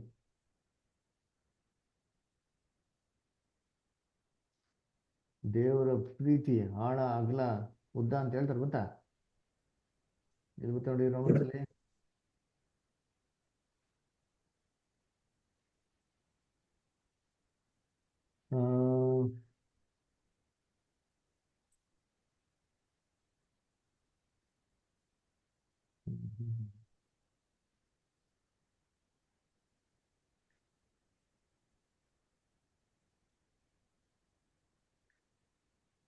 Romans 11 chapter verse 32 and 33 and 34 31 ಪೂರ್ತಿ ಓದ್ಬಿಡಿ. ಇನ್ನೊಂದು ನೋಡೋಣ. ಓದಿ. ಓದಿ. ದೇವರು ಎಲ್ಲರಿಗೂ ಕರುಣೆಯನ್ನು ತೋರಿಸಬೇಕೆಂಬ ಉದ್ದೇಶವುಳ್ಳವನಾಗಿದ್ದು ಎಲ್ಲರನ್ನೂ ಆ ವಿಧೇಯತೆ ಎಂಬ ದುಸ್ಥಿತಿಯಲ್ಲಿ ಕಟ್ಟಿ ಹಾಕಿದ್ದಾನೆ. ನೋಡ್ರ ಏನ್ ಹೇಳ್ತಾರೆ, ದೇವ್ರು ಎಲ್ಲರನ್ನೂ ಏನಪ್ಪ ಅವಿಧೇಯತೆ ಮತ್ತೆ ದುಸ್ಥಿತಿಗೆ ಬಿಟ್ಟವ್ರು. ಏನಕ್ಕೆ ಅಂತಂದ್ರೆ ಎಲ್ಲಾರ ಮೇಲೆ ಕರುಣೆ ನೋಡಿಸ್ಲಿ ಅಂತ. ಅದರ ನೋಡ್ರಿ ಏನ್ ಮಾತ್ರಿ. ನಮಗೆ ಡಿಸಬಿಲಿಟಿ ಆದರೆ ನಾವೇನು ಮಾಡ್ತೀವಿ, ಲೆಫ್ಟ್ ರೈಟ್ ತಗೊಂತೀರಿ ಕ್ಲಾಸ್. ನೋಡಿ ದೇವ್ರು ಅಂತಾರೆ ಅವ್ರು ಎಲ್ಲರಿಗೂ ಕೃಪೆ ನೋಡಿಸ್ಬೇಕು ಅಂತ ಅಂದ್ಬಿಟ್ಟೆ ದೇವ್ರನ್ನ ಎಲ್ಲಾರನ್ನೂ ಬಿಟ್ಟವ್ರಂತೆ. ಅದರ ಇದನ್ನ ನೋಡ್ಬಿಟ್ಟು ಈ ಪಾಯಿಂಟ್ ಅರ್ಥ ಮಾಡ್ಕೊಂಡು ಅಪೊಸ್ತಲ ಪೌಲ್ ಏನ್ ಹೇಳ್ತಾರೆ ನೋಡಿ ನೆಕ್ಸ್ಟ್. ದೇವರ ಐಶ್ವರ್ಯವು, ಜ್ಞಾನವು, ವಿವೇಕವು ಎಷ್ಟೋ ಆಗಾಧ. ನೋಡ್ರ ಆತನ ತೀರ್ಮಾನಗಳು ಪರಿಶೋಧನೆಗೆ ಎಷ್ಟೋ ಅಗಮ್ಯ. ಅಂತ್ರಿ. ಅದ್ರ ಬಗ್ಗೆ ಏನ್ರಿ, ಅದ್ರ ಬಗ್ಗೆ ಥಿಂಕ್ ಮಾಡಿ ಇದು ಹೆಂಗೆಲ್ಲ ದೇವ್ರು ಹೆಂಗೆಲ್ಲ ಥಿಂಕ್ ಮಾಡಿರ್ಬೇಕು, ಹೆಂಗೆ ಈ ಥಾಟ್ಸ್ಗಳನ್ನ ಜನರೇಟ್ ಮಾಡಿರ್ಬೇಕು, ಇದ್ರ ಬಗ್ಗೆ ನಾವು ಏನ್ರಿ ಪರಿಶೋಧಿಸೋದೇ ಏನ್ರಿ ಇಂಪಾಸಿಬಲ್. ಕರೆಕ್ಟಾ? ನಾವ್ಯಾರೋ ಒಬ್ರು ಏನೋ ಒಂದು ಪ್ಲಾನ್ ಮಾಡಿ ಪ್ಲಾನ್ ಸೂಪರ್ ಬಂದು ಏನು ಮಾಡ್ತೀರಿ, ಅವ್ನು ಹಿಂಗೆ ಥಿಂಕ್ ಮಾಡಿರ್ಬೇಕು, ಹಿಂಗೆ ಯೋಚನೆ ಮಾಡಿರ್ಬೇಕು, ಅವ್ನು ಹಂಗೆ ಯೋಚನೆ ಮಾಡ್ಬೇಕು ಅಂತ ಹೇಳ್ತಿರಲ್ವಾ. ಈ ಥರ ದೇವ್ರ ಬಗ್ಗೆ ನಾವು ಹೇಳ್ಬೇಕು ಅಂದರೆ ಇಟ್ ಈಸ್ ಹೈಲಿ ಇಂಪಾಸಿಬಲ್ ರೀ. ಅದ್ರ ಇದು ಇವೆಲ್ಲ ದೇವ್ರು ತಿಳಿಸ್ಕೊಟ್ಟೆ ನಾವು ಮಾತಾಡ್ತೀರಿ ಅಷ್ಟೇ. ದೇವ್ರು ತಿಳಿಸ್ಕೊಡ್ತಾ ಇದ್ರೆ ಯಾರ ಬಾಯಿನಲ್ಲಿ ಇವೆಲ್ಲ ಪದಗಳು ಬರಕ್ಕೆ ಸಾಧ್ಯ ಇಲ್ಲ ರೀ. ನೋಡಿ ನೆಕ್ಸ್ಟ್ ಹೇಳ್ತಾರೆ,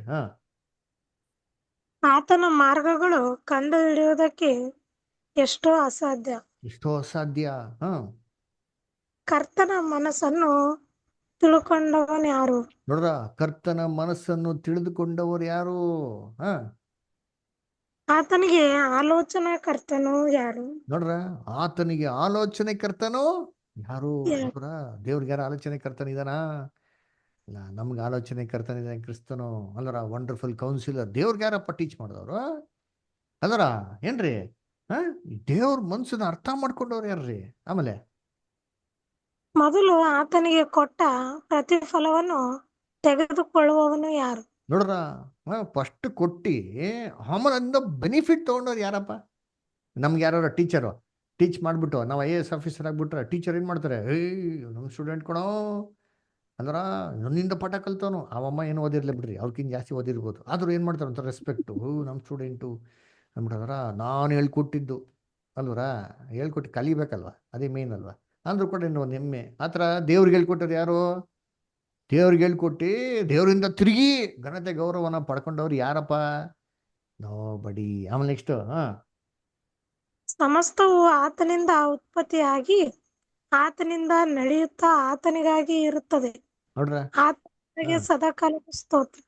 ಎಲ್ಲ ಅವ್ರದ್ರಿ ಸದಾಕಾಲ ಸ್ತೋತ್ರ. ಅವರ ಈ ತರ ಗಾಡ್ಸ್ ಮೈಂಡ್ ಅಲ್ಲ ಐಲಿ ಇಂಪಾಸಿಬಲ್ ಅಲ್ವರ. ಅದಕ್ಕೆ ಅಪೋಸ್ಟಲ್ ಪೌಲ್ ಮುಂದಕ್ಕೆ ಇನ್ನೊಂದು ಮಾತು ಹೇಳ್ತಾರೆ ಇಲ್ಲಿ 1 ಕೊರಿಂಥ 2ನೇ ಅಧ್ಯಾಯದಲ್ಲಿ. ನಾವು ನಿಲ್ಸಿದ್ರಲ್ಲ ಅಲ್ಲಿ ಮುಂದಕ್ಕೆ ಹೋದ ನೋಡಿರ್ತೀರಿ.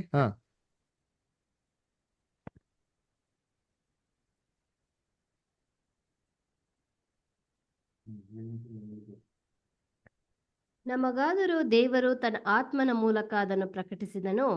ಆ ಆತ್ಮನು ಎಲ್ಲಾ ವಿಷಯಗಳನ್ನು, ದೇವರ ಅಗಾಧವಾದ ವಿಷಯಗಳನ್ನೂ ಕೂಡ ಪರಿಶೋಧಿಸುವವನಾಗಿದ್ದಾನೆ.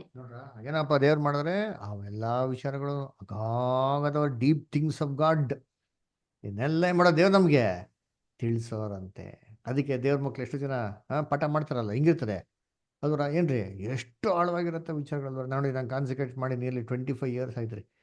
25 years ನಾನು ಇದುವರೆಗೂ ಪಾಠ ಕೇಳಿ ಅಯ್ಯೋ ಇದು ಏನಪ್ಪ ಅಂತ ನನಗೆ ಇದುವರೆಗೂ ಅನಿಸಿಲ್ಲ ರೀ.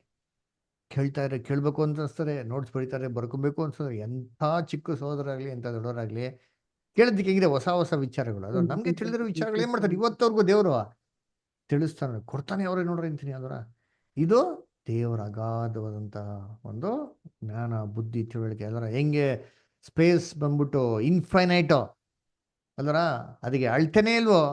ದೇವರೊಂದು ವಿಸ್ತಾರವಾದ ಮನಸ್ಸಿಗೂ ಅಳ್ತೆ ಇಲ್ಲ. ಸತ್ಯದ ವಿಚಾರದಲ್ಲಿ ಅಳೆಯೋದಿಕ್ಕೆ ಸಾಧ್ಯ ಇಲ್ಲ ರೀ. ಆಮೇಲೆ ನೋಡಿ, ಮನುಷ್ಯನ ಒಳಗಿನ ಆಲೋಚನೆಗಳು ಅವನಲ್ಲಿರುವ ಜೀವಾತ್ಮಕ್ಕೆ ಹೊರತು ಮತ್ತಾರಿಗೆ ತಿಳಿಯುವುದು? ನೋಡ್ರ, ಮನುಷ್ಯನಂತ ಆಲೋಚನೆ ಅಲ್ಲರ ಅವನಲ್ಲಿರೋಂಥ ಜೀವಾತ್ಮಕ್ಕೆ ಹೊರತು ಬೇರೆ ಯಾರು ತಿಳಿಯಕ್ಕೆ ಸಾಧ್ಯ? ನನ್ನ ಮನಸ್ಸಲ್ಲ ನಾನು ಏನು ಯೋಚನೆ ಮಾಡ್ತೀನಿ, ಯಾರು ಯೋಚನೆ ಮಾಡೋಕ್ಕೆ ಸಾಧ್ಯನಾ? ಯಾರು ಗೆಸ್ ಮಾಡೋಕ್ಕೆ ಸಾಧ್ಯನಾ? ಯೋಚನೆ ಮಾಡಿ, ನನ್ನ ಮನಸ್ಸಲ್ಲ ನೀನು ಯೋಚನೆ ಮಾಡ್ತಾರೆ, ನೀವ್ಯಾರು ಅರ್ಥ ಮಾಡ್ಕೊಳಕ್ಕೆ ಸಾಧ್ಯನಾ? ಯಾರ ಕೈಲೂ ಸಾಧ್ಯ ಇಲ್ಲ ರೀ. ಅದರ ಒಬ್ಬರು ಮಾತ್ರ ಸಾಧ್ಯ. ಯಾರು ಗೊತ್ತಾ? ತಾಯಿಯಂದಿರು ತನ್ನ ಮಕ್ಳನ್ನ ಅರ್ಥ ಮಾಡ್ಕೊಬೋದು. ಯಾರ ಇವಾಗ ಎಳೆ ಮಗು ಅಳ್ತಾ ಇದ್ರೆ ತಾಯಿ ಏನು ಮಾಡ್ತಾರೆ, ಅದು ಅರ್ಥ ಮಾಡ್ಕೊಳ್ತಾರೆ ಫೀಲಿಂಗ್ಸು. ಇದು ತಾಯಿ ಕೈಲಿ ಸಾಧ್ಯ. ಅದರ ನೆಕ್ಸ್ಟು ಇನ್ನು ನನ್ನ ಅಂಡರ್ಸ್ಟ್ಯಾಂಡಿಂಗ್ನಲ್ಲಿ ನಾನು ಅನುಭವಿಸೋದ್ರಲ್ಲಿ ತುಂಬ ಕ್ಲೋಸ್ ಆಗಿರೋ ಫ್ರೆಂಡ್ಸ್ ಏನು ಮಾಡೋದು, ಒಬ್ಬರು ಮೈಂಡ್ನ ಅರ್ಥ ಮಾಡ್ಕೊಬೋದು. ಇಲ್ಲಾಂದರೆ ಇನ್ನು ಯಾರು ಅರ್ಥ ಮಾಡ್ಕೊಳಕ್ಕೆ ಒಬ್ಬರು ಮೈಂಡ್ನ ಅರ್ಥ ಮಾಡ್ಕೊಳಕ್ಕೆ ಏನಾಗಲ್ಲ, ಸಾಧ್ಯನೇ ಆಗಲ್ಲ. ಅದರ ಆ ಥರ ಕ್ಲೋಸ್ ಫ್ರೆಂಡ್ಸ್ ದಾವೀದು ಜೋನಾಥನ್ ಹೆಂಗಿದ್ರಂತೆ. ದಾವೀದು ಜೋನಾಥನ್ ಮನಸ್ಸು ಅರ್ಥ ಮಾಡ್ಕೊತಾರೆ, ಜೋನಾಥನ್ ದಾವೀದ್ ಮನಸ್ಸು ಅರ್ಥ ಮಾಡ್ಕೊತದೆ. ಹೆಂಗಿರ್ತದೆ ಇಬ್ಬರು both the souls were knit together. ಏನ್ರಿ, 2 ಹೃದಯಗಳು ಒಳಗೆ ಆಗ್ತಂತೆ, ಒಟ್ಟಿಗಿತ್ತಂತೆ ರೀ. ಏನ್ರಿ ಸೂಪರ್ ಥಾಟ್ಸ್ ಅವಲ್ಲ ಅಲ್ವರ. ಅದೆಲ್ಲ ಥಿಂಕ್ ಮಾಡಿ ಅದ್ರ ಬಗ್ಗೆ ನೀವು ಮೆಡಿಟೇಟ್ ಮಾಡ್ಬೇಕು. ಫ್ರೀ ಇದ್ದಾಗ ನೀವು ಓದ್ರಿ ಕ್ಯಾರೆಕ್ಟರ್ಗಳು ಯಾವ ರೀತಿಯಲ್ಲಿ ಇಬ್ಬರು ಹೊಂದಾಣಿಕೆ ಆಗಿರುತ್ತೆ. ಈ ರೀತಿ ದೇವರು ಮತ್ತು ಕ್ರಿಸ್ತನ ಹೊಂದಾಣಿಕೆ ಆಗಿರುತ್ತೆ ಅಲ್ವರ. ಅದಕ್ಕೆ ಏನ್ರಿ ಇದನ್ನ ದೇವರು ನಮಗೆ ತಿಳಿಸ್ಕೊಟ್ರಂತೆ. ಆಮೇಲೆ ಹಾಗೆಯೇ ದೇವರ ಆಲೋಚನೆಗಳನ್ನು ದೇವರ ಆತ್ಮನೇ ಹೊರತು ಬೇರೆ ಯಾರೂ ಗ್ರಹಿಸುವುದಿಲ್ಲ. ನೋಡ್ರ, ದೇವರ ಆಲೋಚನೆಗಳನ್ನ ದೇವರ ಆತ್ಮನೇ ಹೊರತು ಅದೇನೋ ಅವ್ರ ಫೀಲಿಂಗ್ಸ್ಗಳನ್ನ ಅವ್ರ ಮೈಂಡಲ್ಲಿ ಇರೋದು ಮಾತ್ರ ಅರ್ಥ ಮಾಡ್ಕೋದೆ. ಹಂಗಾರೆ ನಾವೇನು ಮಾಡಬೇಕು, ಅವ್ರ ಫೀಲಿಂಗ್ಸ್ ಅರ್ಥ ಮಾಡ್ಕೋಬೇಕು, ಮೈಂಡ್ ಮಾಡೋಕೆ ಇವಾಗ ಅರ್ಥ ಮಾಡ್ಕೊಬೇಕು. ಹಿಂಗೆ ಅರ್ಥ ಪಡಿಸೋರು ದೇವರು. ನಾವು ಪ್ರಾಪಂಚಿಕ ಆತ್ಮವನ್ನು ಹೊಂದದೆ ದೇವರು ನಮಗೆ ದಯಪಾಲಿಸಿರುವ ಕೃಪಾವರಗಳನ್ನು ತಿಳ್ಕೊಳ್ಳುವುದಕ್ಕಾಗಿ ದೇವರಿಂದ ಬಂದ ಆತ್ಮವನ್ನೇ ಹೊಂದಿದೆವು. ಇದರಿಂದ ದೇವ್ರು ಏನ್ ಮಾಡಿದ, ನಮ್ಗೆ ಆತನ ಆತ್ಮ ಕೊಟ್ಟು ನಾವೆಲ್ಲ ವಿಚಾರಗಳನ್ನ ಅರ್ಥ ಮಾಡ್ಕೊ ದೇವ್ರು ನಮ್ಗೆ ಕೃಪೆ ಏನ್ ಮಾಡಿರೋದು, ನಮ್ಗೆ ಕೊಟ್ಟಿರೋದು ಅಲ್ವರ. ಅನ್ನ ಕರ್ತನಲ್ಲಿ ಪ್ರೀತಿಗಳ ಲೋಕ ಈ ಆತ್ಮನ ಹೊಂದ್ಕೊಂಡಿಲ್ಲ. ಅದರಿಂದ ಲೋಕಕ್ಕೆ ನಮ್ಮ ಕಾನ್ಸಿಕ್ರೇಷನ್ ವಿಚಾರ ಎಲ್ಲ ಹೆಂಗಿರ್ತದೆ ಅಂದ್ರೆ ಮೂಢತನ, ಮುಟ್ಟಾಳ್ತನ ಅದ್ರ. ನಮ್ಗೆ ಕೆಲಸ ಹಾಕಿರ್ತಾರೆ ಅಂತ ತಿಳ್ಕೊಳ್ಳಿ. ಅದರ ಇಲ್ಲ ಬ್ರದರ್, ಇಲ್ಲ ಸಿಸ್ಟರ್, ಇಲ್ಲ ಮೇಡಮ್, ಇಲ್ಲ ಸರ್ ನಾನು ಕೆಲ್ಸಕ್ಕೆ ಹೋಗ್ಬೇಕು, ಕೆಲ್ಸಕ್ಕೆ ಹೋಗಕ್ಕಾಗಲ್ಲ, ಇವತ್ತು ನಾನು ಪ್ರೇಯರ್ ಅಟೆಂಡ್ ಮಾಡ್ಬೇಕು ಅಂದ್ರೆ ಅವ್ರಿಗೆ ಹೆಂಗಿರ್ತದೆ, ಬಿಡಯ್ಯ 1 ವಾರ ಓದಿದ್ರೆ ಏನಾಗಲ್ಲ, ಕತೆ ಬಲ ಹೋಯ್ತಾ ಅಂತಂತಾರೆ. ಅದರ ನಮ್ಗೆ ಹೆಂಗಿಸ್ತದೆ 1 ವಾರ ಓದಿರಿದ್ರೆ ಒಂದು ವಾರ ಹೋಗ್ದಿರ ಹೆಂಗೆ ಅನ್ಸ್ತದೆ? ಜಾಲಿ ಅಲ್ವಾ? ಒಂದು ವಾರ ಹೋಗ್ದಿದ್ರೆ ನಮ್ಗೆ ಕಷ್ಟ ಆಗ್ಬೇಕು. ಅಯ್ಯೋ ಇವತ್ತು ಏನೋ ಒಂಥರ ಇರ್ಬೇಕ್ರಿ, ಕಷ್ಟ ಆಗ್ಬೇಕು. ಅಯ್ಯೋ ಛೆ ಹೋಗಿಲ್ವಲ್ಲಪ್ಪ, ದೇವ್ರ ವಾಕ್ಯ ಕೇಳಿಲ್ವಲ್ಲ, ದೇವ್ರ ವಾಕ್ಯ ಮಾತಾಡಿಲ್ವಲ್ಲ ಅಂತ ನಮ್ಗೆ ಏನಾಗ್ಬೇಕು ಒಂಥರ ಫೀಲ್ ಆಗ್ಬೇಕ್ರಿ. ಆ ಫೀಲ್ ಅದನ್ನೇ ಕಾನ್ಸಿಕ್ರೇಷನ್ ರೀ. ಕೆಲವು ಜನ ಧಾರಾಳವಾಗಿ ಏನ್ರಿ ಎಸ್ಕೇಪ್ ಆಗೋಯ್ತಾರ್ರಿ. ಅಬ್ಬಬ್ಬಬ್ಬಬ್ಬ ಅದು ಹೆಂಗೆ ಎಷ್ಟು ಧೈರ್ಯ ಬರ್ತಾರೋ ಗೊತ್ತಿಲ್ಲ, ಅದು ಹೆಂಗೆ ಮನ್ಸು ಬರ್ತಾರೋ ಗೊತ್ತಿಲ್ಲ ರೀ. ಅದರ ದೇವ್ರ ಮಕ್ಳಿಗೆ ಏನಾಗಬೇಕು ಗೊತ್ತಾ, ಒಂದು ಸ್ವಲ್ಪ ಏನಾಗಬೇಕು, ಕಷ್ಟ ಆಗ್ಬೇಕ್ರಿ ಅಲ್ವರ. ಅಯ್ಯೋ ಮತ್ತೆ ಆಗ್ತಾ ಇಲ್ವಲ್ಲ ಅಂತಂದ್ಬಿಟ್ಟು ಅಲ್ವರ. ಕರ್ತನಲ್ಲಿ ಪ್ರೀತಿಗಳೇ, ಆ ಮೈಂಡ್ ನಮ್ಗೆ ಏನಾಗಿರ್ಬೇಕ್ರಿ, ಇರಬೇಕು. ಯಾಕೆ ಗೊತ್ತಾ? ದಟ್ ಈಸ್ ಗಾಡ್ಸ್ ಥಾಟ್ ಅವರ. ಏನ್ರಿ, ಯೆಹೋವನ ಅಂಗಳದಲ್ಲಿ ಕಾಲ ಕಳೆಯುವಂಥದ್ದು ಎಷ್ಟೋ ಅಂದ್ರೆ ಅದರ ಎಷ್ಟು ಸಹಸ್ರ ವರ್ಷಗಳು ಇದ್ರಲ್ಲಿ ಕಳೆಯೋದಕ್ಕಿಂತ ಏನ್ರಿ ದೇವ್ರ ಸನ್ನಿಧಾನದಲ್ಲಿ ಕಳೆಯೋದೇನ್ರಿ ಎಷ್ಟೋ ಎಷ್ಟೋ ಉತ್ತಮ. ಅದರ ದೇವ್ರಲ್ಲಿ ವಾಸ ಮಾಡ್ತಾರೆ, ದೇವ್ರ ತನ್ನ ಟೈಮ್ ಸ್ಪೆಂಡ್ ಮಾಡ್ತಾರೆ. ಯೋಚನೆ ಮಾಡಿ, ದೇವ್ರು ಎಲ್ಲಿ ವಾಸ ಮಾಡ್ತಾರೆ ಹೇಳಿ? ಬೈಬಲ್ ಪ್ರಕಾರ ಹೇಳಿ, ಯಾರು ಹೇಳ್ತೀನಿ ನೋಡೋಣ. ದೇವರು ಬ್ರಹ್ಮಾಂಡ ಸೃಷ್ಟಿ ಮಾಡವ್ರೆ, ಅದರ ಎಷ್ಟು ಗ್ರಹಗಳು ಐತಿರಿ ಪಾಪ, ದೇವ್ರಿಗೆ ಎಷ್ಟು ಬಿಸ್ನೆಸ್ ಐತಿರಿ. ಅದರ ಮಾರ್ಸಲ್ಲಿ ಅಗಿತವ್ರೆ, ಅಲ್ಗೋಗ್ಬೇಕು ಪಾಪ, ಚಂದ್ರಮಂಡಲಕ್ಕೆ ಹೋಗ್ಬೇಕು. ನಮ್ಮಲ್ಲೇ ವಾಸ